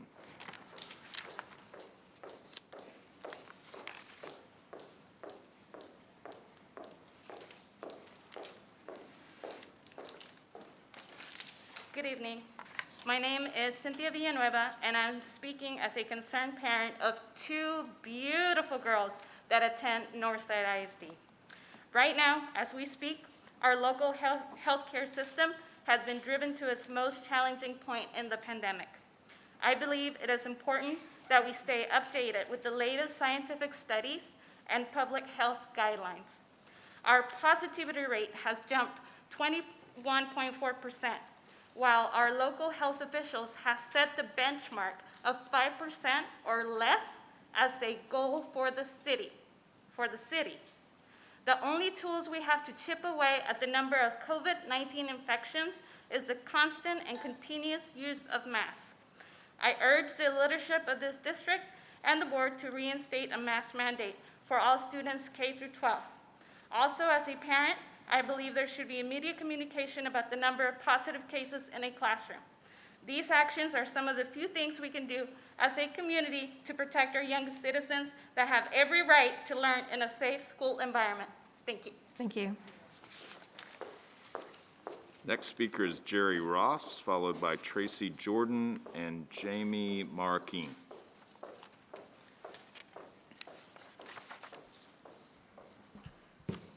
Please excuse my attire. I came directly from the classroom. Already, well, I'll just say I teach at Valley High Elementary and Passmore Elementary. I teach art, and I'm also the building rep at Valley High. Already at Valley High, 3 vaccinated faculty and staff have been diagnosed with COVID. This is without students even in the building.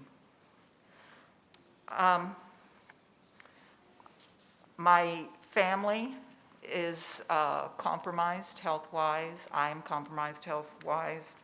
Our housemate has just been diagnosed with pancreatic cancer, is going to have to undergo chemotherapy. I do not want to have to go on medical leave again.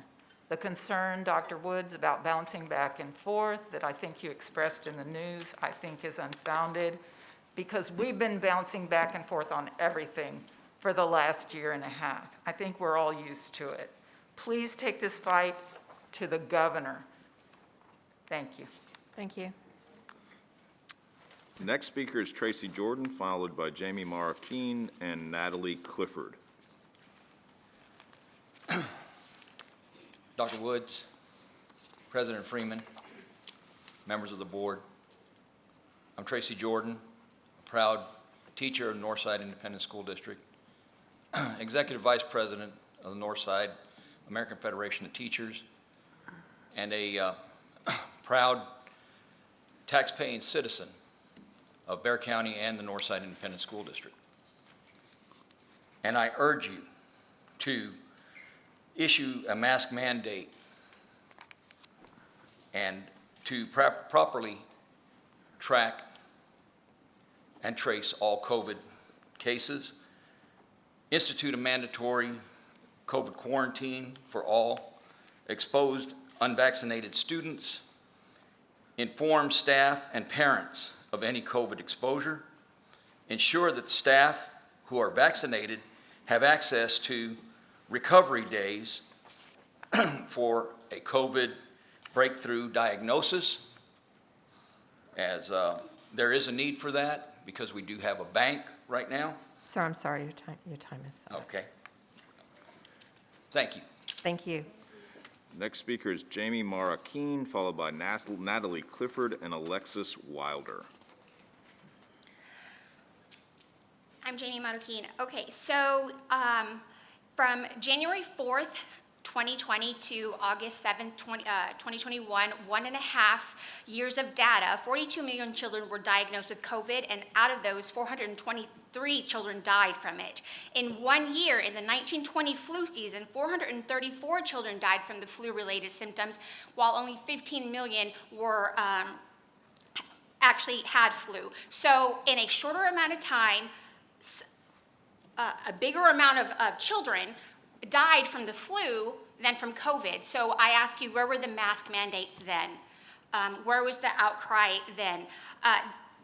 Teen suicide has spiked by 51% during the height of the lockdowns and the mandates. Teen drug abuse went up 64% in 2020.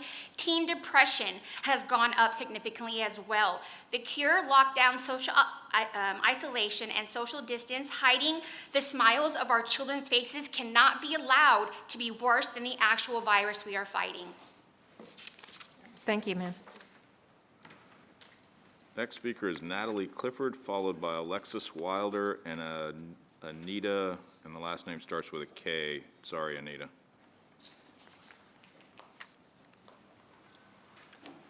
Good evening, all. My name is Natalie Clifford. I am speaking as a community member and union educator regarding agenda item 18N. I'm part of the Harlandale Education Association, and I spent the last 1.5 years organizing alongside other union educators, parents, and students in the San Antonio Coalition on School Reopening. I'm disturbed by and disappointed in Northside ISD's refusal to follow San Antonio Metropolitan Health Directive, stating masking shall be universal in all public schools in Bexar County.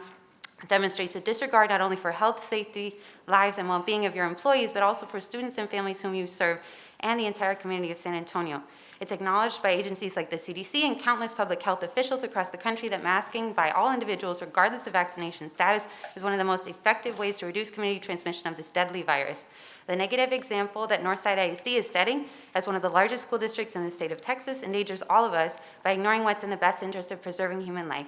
I urge you to do the right thing and follow the example of other local school districts who are taking the pandemic seriously by enforcing the mask mandate. To refuse to do so is irresponsible and inexcusable. Children are precious and deserve to be protected alongside their dedicated teachers and staff. Thank you for your time. Thank you.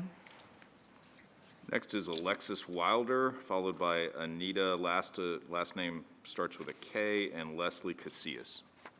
Good evening, Dr. Woods and board members. Dr. Woods wrote in his most recent weekly staff email that this is an ethical issue.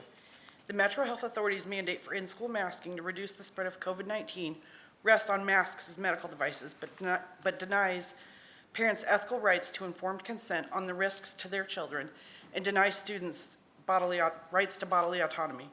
Informed consent and bodily autonomy for medical treatment are protected under state and federal law. It is unethical for the city and county to order the district to place administrators and teachers in the middle of medical decisions parents have a legal and moral obligation to make for the best interest of their children. Thank you. Thank you.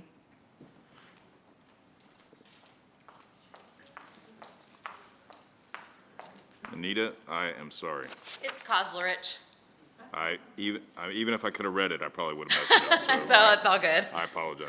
All right, so I have to say, I have 2 children in the NISD school district. One of my children is immune compromised with a heart condition and asthma. With that being said, we do not want a mask mandate on our children, and here are some of the reasons why. Masks have been proven to not work, and in fact have been proven to be dangerous for children in our educational standards, including health and mental health.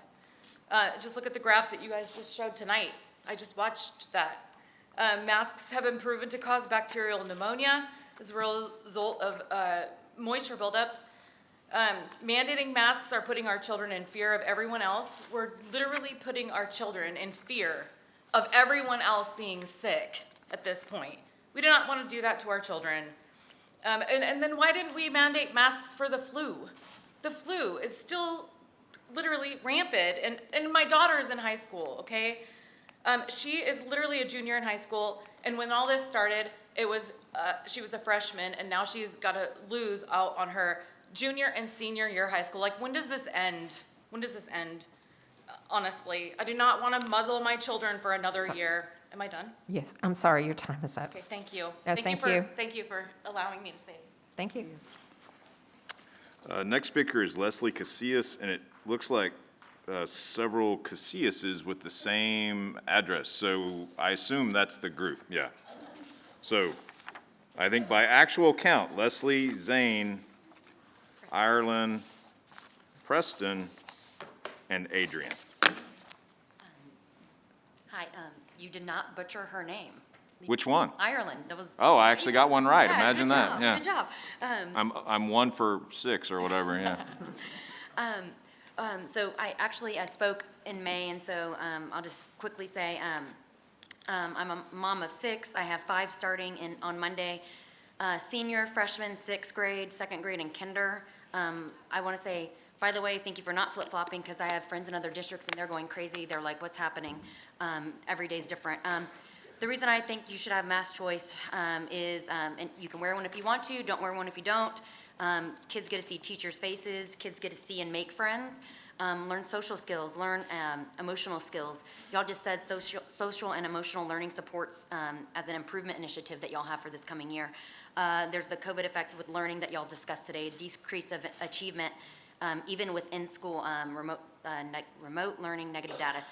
Kids can breathe easier, as was demonstrated earlier. Kids are kids. Kids need smiles or positive reinforcement from teachers, not blank stares. Actually, on the box of masks that I have at home, it says, does not protect from COVID or other viruses. Mask efficiency is 2.5 hours. I'm sorry, your time is. So you need to change it. And then I'm going to go ahead and, since she's going into kinder, she cannot read or write. So she spoke last night. Do you want to start off? If you want to. What's your name? Do you want me to read it or not? Okay. Hi, my name is Ireland, and I'm going to kindergarten this year, and I hope I'm brave. I hope it will be a great week at school. I hope I won't have to wear a mask, and I hope I will make friends. I hope people will be good with their masks on and not run out of oxygen. And if they're outside at a zoo or the playground, because it's hard to breathe without oxygen. Last year I had no mask in pre-K, so I hope I don't have it this year. My teacher wore a shield because of COVID, and the kids didn't get sick because she had a shield. I recognize my old friends from my old class because I could see their face because they didn't wear a mask. Please, I don't have to wear a mask this year because I can't breathe. All the time you can't breathe, and your friends won't recognize you. The end. Thank you. Good job. Okay. Preston?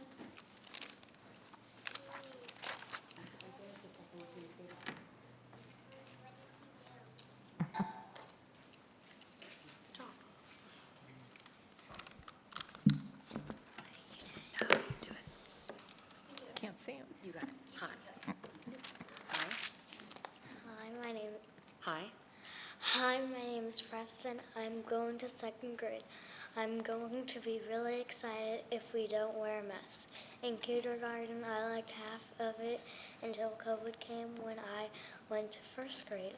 I had to virtual learn. I did it for some time at home because I wanted to go but not wear a mask. I wanted to go see friends, go to recess, and for writing.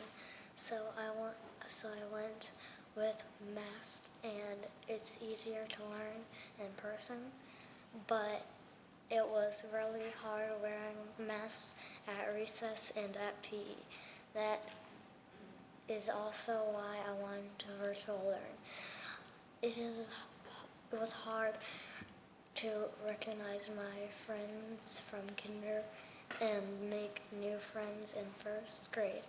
I hope in 2nd grade there will be no mask. Okay, thank you. Good job.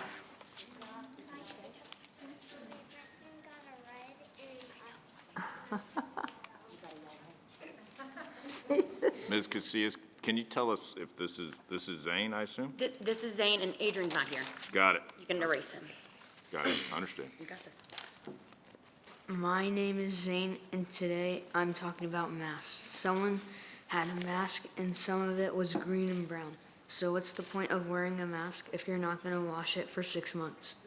So in 4th grade, it was good until COVID-19 came. So the school canceled early, and that's the cause. Then because of that, I didn't know how to divide, and I'm not that good at math. Then in 5th grade, we had to wear masks. And I was fine for the first 3 hours.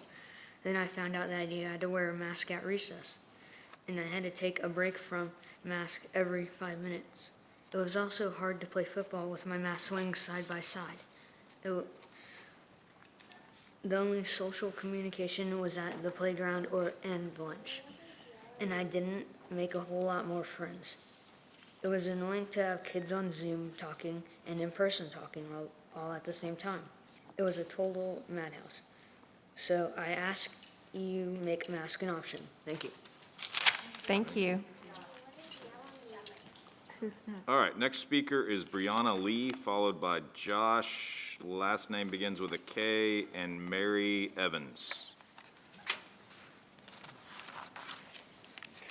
Hi, thank you. Hello. My name is Brianna Lee. I am here today in support of those that support the freedom of choice. Have any of you ever put your kid in daycare for the very first time? What happened? They got sick all of the time. But as time wore on and they attended more and more, they started to become immune to their illness and getting sicknesses from kids. Last year, my 2nd grader's principal was sending weekly and at times daily notifications about positive COVID tests, where my pre-K child, whose school was mask optional and his class was predominantly unmasked, they had 1 case all year, August to June. I'm no scientist, but that's a stark difference. If we're going back to normal class sizes, we're not social distancing. In the last year and a half, we've been told to stay home, mask up, and social distance. We're ready to be out and free. If it's so crucial to do all of the above, why is just one of the above being forced? Are we always going to be I'm sorry, a your community? time. Yes. Living in fear? Thank you. Next speaker is Josh K., followed by Mary Evans and Lisa Pettis.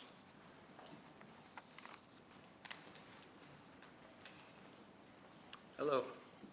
I just wanted to say I noticed everybody here has got their own personal story and reasons for standing on whatever side that they're on.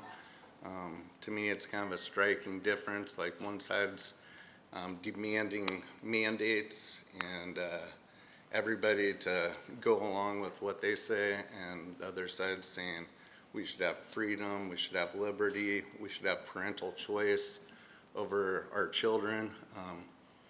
All these parents, they got kids with different physical problems. Some of them are super healthy, some of them got physical elements, and everybody's got, like, they stand on one side or another. So there's reasons to mask your kids and reasons to not mask your kids. And if you want to mask your kids, go ahead and mask them. If you don't, if you got reasons to not mask them, then we shouldn't be forced to mask them either. So I just call for liberty and freedom, and most importantly, parental choice. So thank you. Thank you. Next speaker is Mary Evans, followed by Lisa Pettis and Eddie Pettis.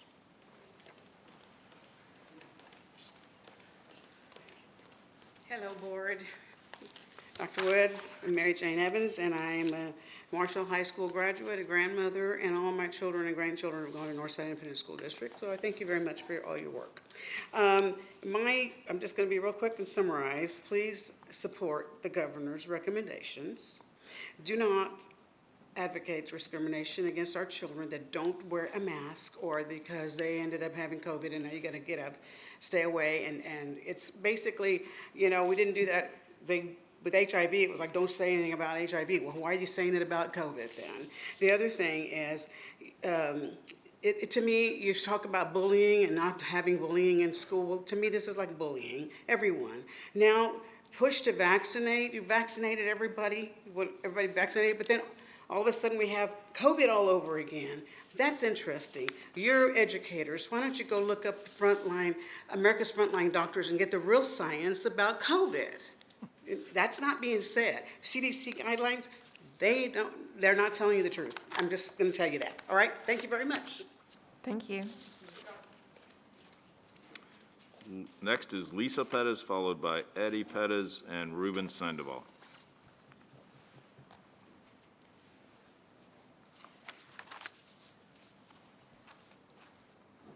Good evening. My name is Lisa Perez. First of all, I want to thank you all for what you did to keep our schools open last year. Being able to attend class in person is a reason that my son had a successful academic year. My son's in the band at Harlan High School. A mask mandate would mean that he has to wear a mask all day at school, and after school for marching practice, and on the bus to the football game, during the football game, and on the bus back to the school. That's 18 hours masked on a game day. My son couldn't be here to speak for himself tonight because he's at Harlan at band practice, but he wanted me to be sure that I let the board know that he thinks masks should be recommended, not required, and that they should be able to choose for themselves. Thank you. Ms. Pettis, is that Eddie who's not able to be with us? No. Oh, sorry. Apologize. Mr. Pettis will be followed by Ruben Sandoval and Sabine Alwe. Hello, Board. I'm Eddie Pettis. Thank you for your time. I have no prepared text. I'm just going to ask that you support the governor on his stance. He's been given that authority by the people we voted for into the legislature. So he's not acting alone. He's acting on the will of the people that voted for him through the legislature. That's where he gets his power. You had trouble breathing a while ago with your mask. You were showing us how difficult the school year the kids had. We didn't need those charts to tell us. Those of us that are parents with kids in college, as well with kids at Northside, know how difficult the year it was. They struggled. So putting masks on them won't make their school year any easier. It should be optional for those. I'm more worried about my son being bullied by a teacher or a bus driver who doesn't like how he's wearing his mask, because that happens. Thank you. Thank you. Ruben Sandoval, followed by Sabine Alwe, and then Brian Hamner.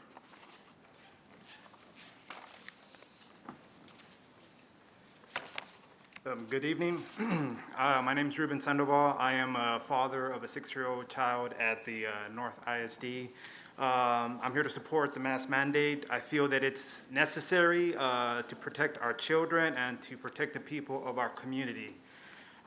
Despite popular belief, children can get COVID. Children can become symptomatic, which means they can't breathe if they get infected.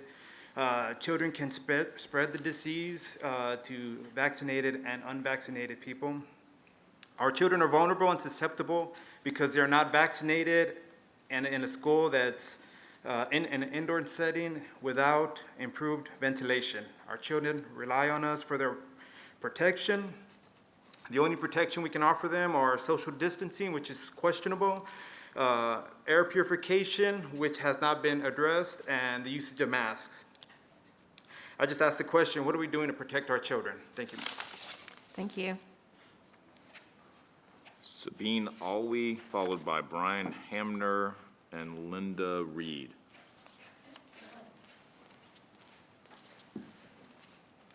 Good evening. I'm Sabine Alwe, a parent of a kinder and a 5th grader. I have many concerns about sending my kids to school with no mask mandate. If we follow the health directive simply, without the political, and follow the Metro Health Department directive and issue a mask mandate and COVID notification protocols to mitigate the spread of the virus, and that will keep our kids safe and healthy. Firstly, CDC recommends the use of masks for unvaccinated personnel.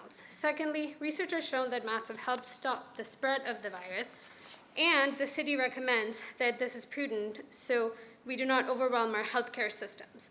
Lastly, there is no evidence to show that the mask could be detrimental for students or obstruct their learning in any way. This doesn't need to be a political discussion and doesn't take away your freedom and liberties. This is all about keeping our kids safe till a vaccine is available for them, unlike the flu for this age group. We all have a common enemy here, the virus, and we as a community have the responsibility to stop the spread of the virus. And I appreciate NISD taking steps to care of our students and our teachers to ensure that our kids and teachers are safe. Thank you. Thank you. Next is Brian Hamner, followed by Linda Reed and Dr. Kim Decker.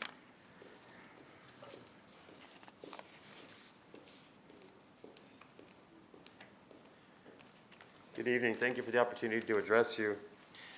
Nothing's more important and more precious to society than its children.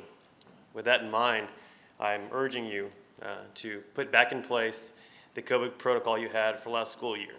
It worked. We saw the data this evening about how difficult it can be on the kids to not be in school. So let's keep them in school. The best way to keep them in school is to keep them healthy. The best way to keep them healthy is to put in place the protocols that worked last year. We need to exhaust every reasonable effort we can to keep our kids in the classroom. History is going to judge us. Let's make sure that we can say we took every opportunity to keep them healthy, to keep them safe, and to educate them. I understand our friends and neighbors who are here that are opposed to having to put masks on their children. No one wants to have masks on our kids. We're doing it because it's the best way to keep them healthy. Our kids are counting on us. Thank you very much. Thank you. Linda Reed, followed by Dr. Kim Decker and Graham Landry. Hello, my name is Linda Reed. I'm here today with concerns about NISD not requiring masks in its schools. Recent cases in children with lasting effects caused by COVID-19 infections have been emerging.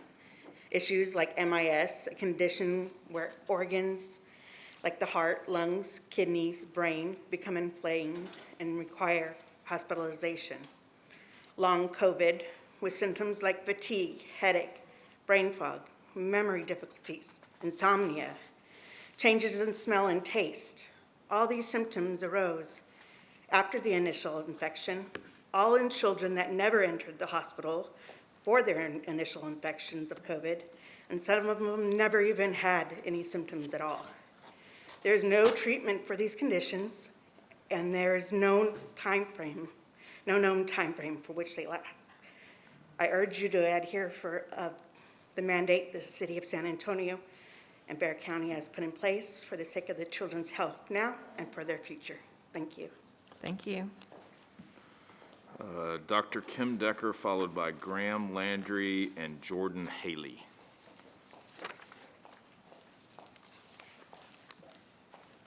Good evening.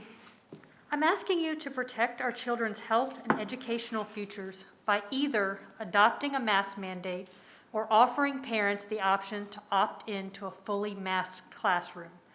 If I could adopt or could adequately protect my unvaccinated child through her own mask, I wouldn't be here. But I can't. The science tells us that the primary way that masks work is by preventing an infected person from spreading the virus. This is known as source control, and it means that each child's protection is dependent upon the mask use of those around them. This is why leaving mask choice up to individual parent choice won't protect our children. In order for our children to learn in a safe environment, all children need to be masked. This is hard, but protecting our children requires us to work together. I've proposed allowing parents to opt into a fully masked classroom, and which would provide a viable solution to our current masking debate. Dr. Woods has informed me that this is really too hard for logistical reasons, but I think that being forced to choose between my child's physical safety needs and her education is too hard. When we talk about rights, my child has a right to an education in the safest environment possible. I'm sorry, your time is up. Okay, thank you. Thank you. Graham Landry, followed by Jordan Haley and Elizabeth Cordero.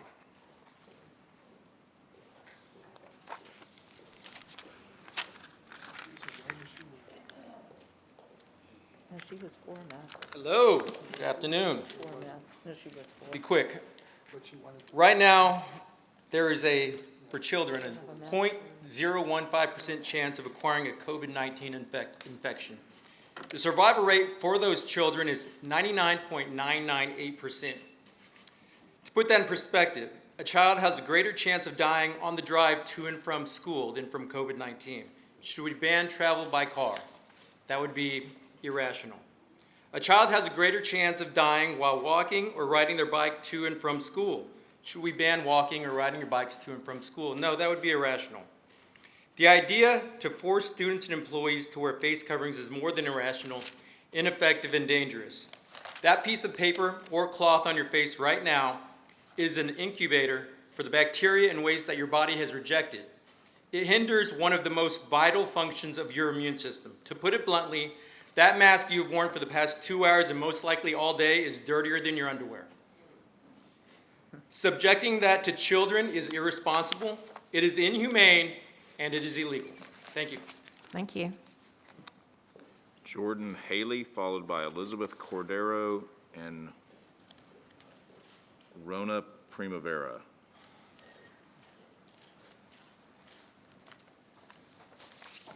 Good evening, ladies and gentlemen. I'm not a scientist, so I'm going to stick to my area of expertise as a retired police officer. We'll go with the law.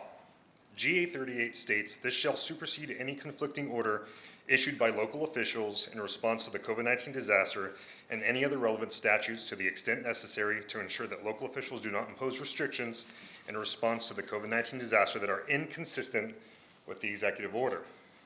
You are also in violation of Article 1, Section 19 of the Texas Constitution if you impose a mandate. Now, I don't know if you've watched the news lately, but the Supreme Court just upheld the executive order on August 15th. Yeah, we have. So, I will finish up with this quote since we do not have long to speak tonight. In the words of a famous American philosopher, Martha Nussbaum, who defined bodily autonomy as one of the founding capabilities of a morally decent state, and one that must be secured for its inhabitants to ensure lasting liberty. I say one last time. Well, I would have said it on page 1, so I'll say it for the first time. If you want to wear a mask, by all means, my friends, do it. We support your choice. But our body, our choice, especially for our children. Thank you. Thank you. I also have a copy of the executive order if any of you would like to read it. Thank you. No Give one? it to Ms. McGee. Okay, thank you very much. Elizabeth Cordero, followed by Rana Primavera and Leanne Terrandori. Good evening. I'm Elizabeth Cordero, and I'm here both as a parent to a soon-to-be first grader at Northside and also as a healthcare worker and professional. I work with patients who have no immune system, and I can tell you that, as most medical professionals have been telling you for the last year and a half, masks protect people from getting viruses, viral infections, especially ones that are airborne, okay? Medical professionals have been wearing these masks for many, many, many years. And I have to wear one every single day. And I do it not just because I'm required, but because I want to protect each of you, all of our patients, and your families. I would hate for one of your children to come, or one of the other children in the school to come and accidentally give my child COVID, and then I pass it along to my patients who then die. And people do die of this illness, okay? You have got kiddos and staff who don't have an immune system to fight this off, and it's endangering them if you don't require masks. It's an ethical issue. It's a moral issue. It's not political, and it's not legal. Thank you. Rana Primavera, followed by Leanne Terrandori and Adela Castillo. Good evening. Before you run the clock, can I ask a quick question? Is there an open forum where the community members can speak and ask questions solely the whole few hours just for that? Or would it only be here at this board meeting where we only have 1 minute? We don't have that planned right now. You don't, So- is it in the foreseeable future? It's time for you to go ahead. We don't have that planned. That's not what this is. I know that's not what this is, but is there one in the future? I don't have that planned. Thank you. Please begin. So, no, the answer is no? The answer is we do not have that planned. Okay, thank you. Okay, so before I begin, I first want to thank any veterans and active duty members present or watching online, and I want to thank them for sacrificing their lives. I think that's very important to say today. So I received a few talking points from the AFT. It's a bullet point sheet, and I want to thank them for giving that to me. They give that to a lot of parents and community members that walked in. So the first bullet point is that they would like to issue a mask mandate for all staff and students. I am also in the healthcare field, so not all healthcare members feel the same about mask wearing. I deal with patients that are intubated every single day, and I get their masks, and guess what I see? I see food, I see insects, I see gunk on their masks that are supposed to protect them from the COVID-19 virus or the Delta virus, whatever it is. If you read the boxes on the masks that even the healthcare workers wear, it does not protect you from COVID. The droplets are much too small. Okay, my next point is AFT recommends that you all offer a virtual option for unvaccinated students during the surge. I'm wondering if the AFT saw the stats about I'm sorry, how poorly the unvaccinated, the I'm virtual sorry, students your performed. your time is up. Did you all see that? Thank you, AFT. Ma'am. Thank you for your time. Thank And I you. hope that you do consider a forum for community members to speak on things that I believe are more important than boundaries. Thank you.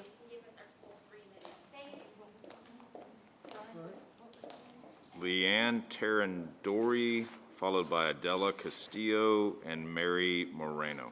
Right, what was her name for previous?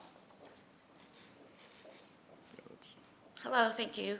My name is Leanne Tessendori, and just thank you for the opportunity to speak. I'm also a licensed healthcare professional. Just wanted to put another stat. The CDC has shown that the K through 12 mortality rate from or with COVID is 0.00003. You can find that in the 2019 Community Schools Child Care Advice from CDC. Dr. Anthony Fauci was also very clear that asymptomatic transmission was never a threat. He stated in all the history of respiratory-borne viruses of any type, asymptomatic transmission has never been the driver of outbreaks. The driver of outbreaks is always a symptomatic person. As a parent, I can tell you that what I've always done, regardless of the pandemic, regardless of tests or viruses, I have always kept my children home with any symptoms, especially respiratory symptoms. I understand that the NISD board wants the best for their students. The fact is that parents will always love their children infinitely more than the school board will. I mean, we will research till the hours and hours per day if we need to protect our kids. Health decisions for children belong to parents. I'm sorry, your time is up. And we also adhere to the HIPAA Act, which protects patients' medical information. Thank you. Thank you. Adela Castillo, followed by Mary Moreno and Angela, maybe Castaneda. Hi, good evening. I come as an employee of Edgewood. In addition, I'm a parent of 2 children here at Northside. I really would like for y'all to recommend the mask mandate. If that is not an option, I would like virtual learning for my children. They've been out 18 months. They fear to go back to school because there is no mandate with other children wearing their mask. In addition, working for a school district, I mask myself up as best as I can since I have in-laws that are cancer survivors, diabetics, and suffer from respiratory issues. And my children, that's what brings them joy, is visiting their families. I would hate to lose 3 people and then be traumatized and suffer with any issues down the road, mental illness, for losing any loved ones in my family. So I do hope that y'all will reconsider. Thank you. Thank you. Mary Moreno, Angela, maybe again, sorry, Castaneda, and Tiffany Dunn.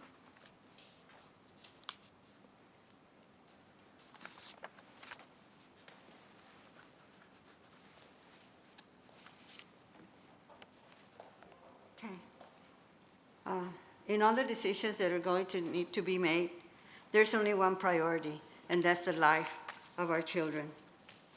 Please allow elementary students to have the option to learn by remote learning, at least till there's a vaccination that they can use and don't put them in any harm, at least for the next semester. The government and the administrations of the North Side have the right for children to learn in a safe environment. It's everybody's responsibility. Not to provide this is neglect and abuse. Under Children Protective Service, intentionally bringing physical harm to children is abuse.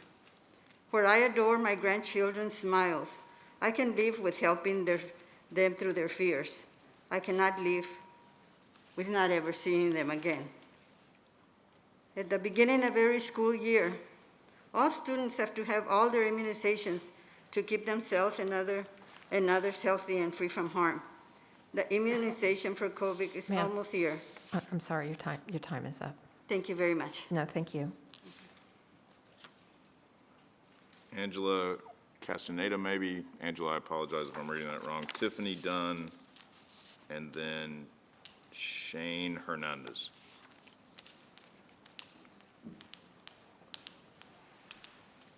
Good evening. My name is Angela Castanon. I am a COVID survivor. I'm a high-risk individual for many reasons, and I'm standing here before you today. There is some treatment out there which I received, and I'm very grateful for that. I ask you to understand and remember that Dr. Fauci said when this first started, masks don't work. I'm here to tell you they don't. It's on the box, and everybody knows it. I ask you to follow the law and abide by governor's executive order. We still live in America. We are still free to choose. We are parents and we are grandparents. We love our babies much more than you or this government does. We will do everything we need to do to protect them. You don't need to tell us how to take care of our children. We are free to choose and we are free to be parents, and we will not allow the school districts or the government to tell us how we need to raise or protect our children. Thank you. Thank you. Tiffany Dunn, followed by Shane Hernandez and Jesus Alvarez.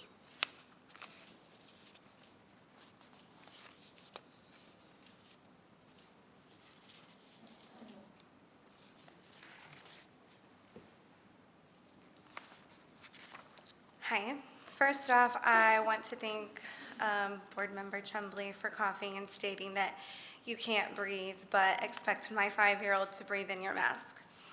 I don't know why this little mask has to be such a huge political issue. If you're scared of one cough away from being sick, then you should be the one to stay home. Not everyone can stay at home and homeschool, so that should be our choice.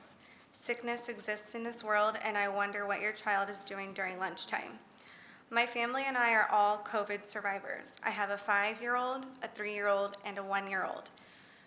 And my oldest is going to kindergarten.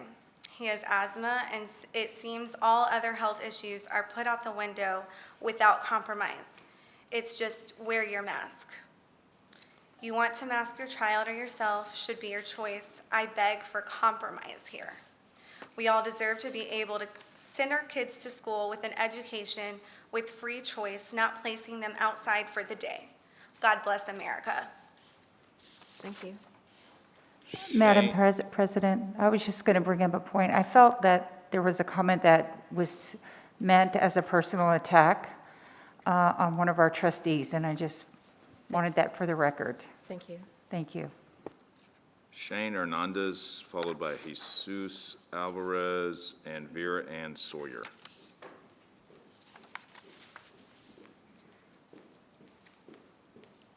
Sorry, Shay Hernandez. My apologies. Not a problem. Good evening. My name is Shay Hernandez. I'd like to first address the fact that I just observed varying treatment within the overflow room. While the rules and expectations were set prior, when those in attendance expressed their support by clapping of masking, no action was taken. This occurred multiple times. When the first no mask supporter received the same response, the room was immediately addressed and requested to abide by the rules. Out of respect for one another, treatment should be consistent. Now this evening, I'm coming to you requesting that you allow parents the choice as it pertains to their children.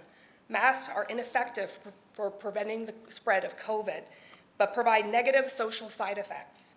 While I respect the choice of those that want to mask their children, respect my decision and allow me the choice. Thank you. Thank you. Jesus Alvarez, followed by Vera Ann Sawyer.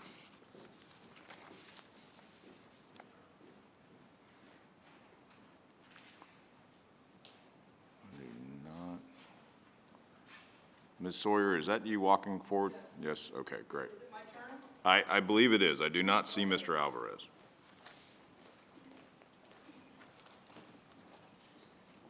Okay, I am a teacher at Northside. I have a son going into 8th grade. I have a problem with wearing masks for several hours at a time. My symptoms are lightheadedness, feeling feverish, and extreme nausea. If you don't realize that these are symptoms of COVID, these symptoms are immediately relieved when I take off the mask and I can breathe. My son would not go to school, a lot of it due to anxiety about wearing a mask, and I want to make sure that we don't have a mask mandate at school. We keep it everybody's choice. During the pandemic, there were several doctors who were posting videos about how they had effective treatments. They were trying to share with other doctors. They were trying to share with the public. I shared every one of the videos that I could find on Facebook. Every one of them was shut down by big tech for misleading information. All of these doctors claim to have a 100% effective rate. No one hospitalized. That Ma'am, I'm information sorry. did not get through. Your time is up.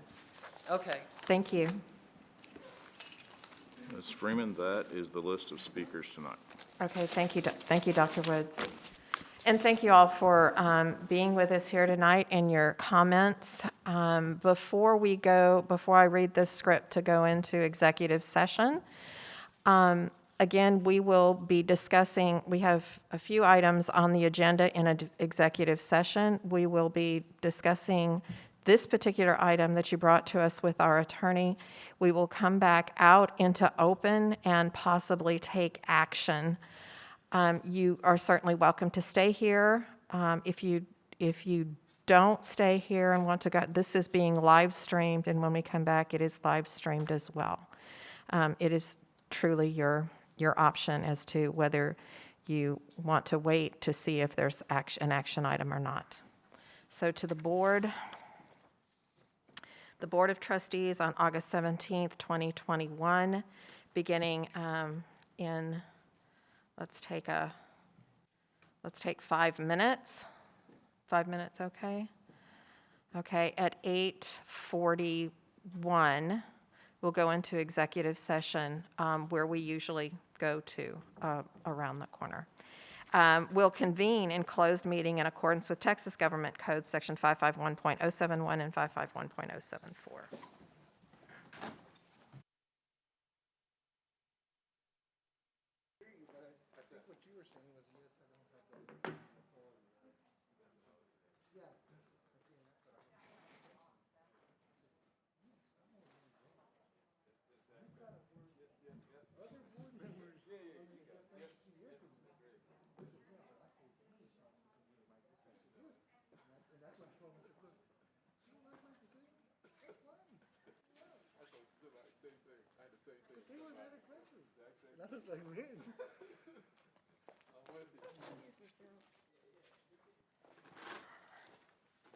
The Board of Trustees on August 17th, 2021, beginning at 10:13 p.m., will convene an open meeting.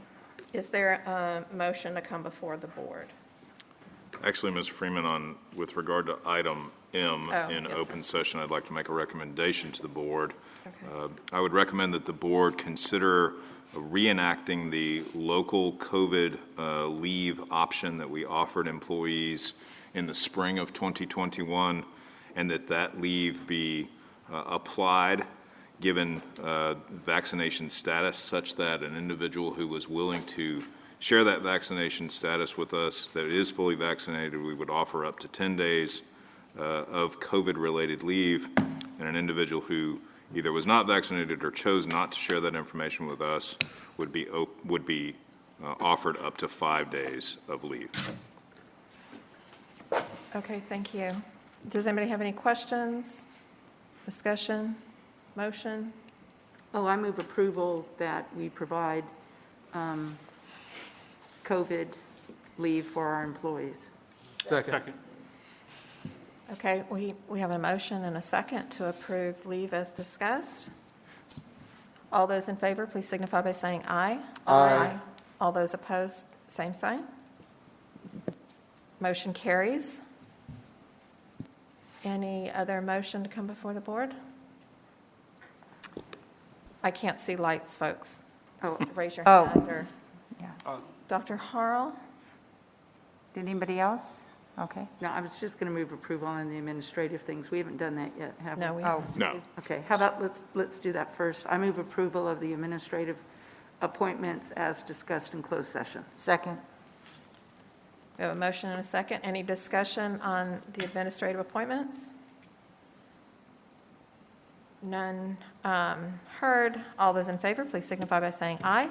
Aye. All those opposed, same sign. Thanks for doing that. I appreciate that. I should have done that. Ayes have it, motion carries. Is there another motion to come before the board? Dr. Hart. Madam President, I move to temporarily impose an indoor mask mandate for all district students, staff, and visitors effective 8/23/21. I further move to authorize the superintendent to adjust this temporary indoor mask mandate as appropriate given local circumstances and report such adjustments to the board. Second. Okay, there's a motion and a second for the temporary mask mandate, as Dr. Harrell stated. Any discussion? All those in favor, please signify by saying aye. Aye.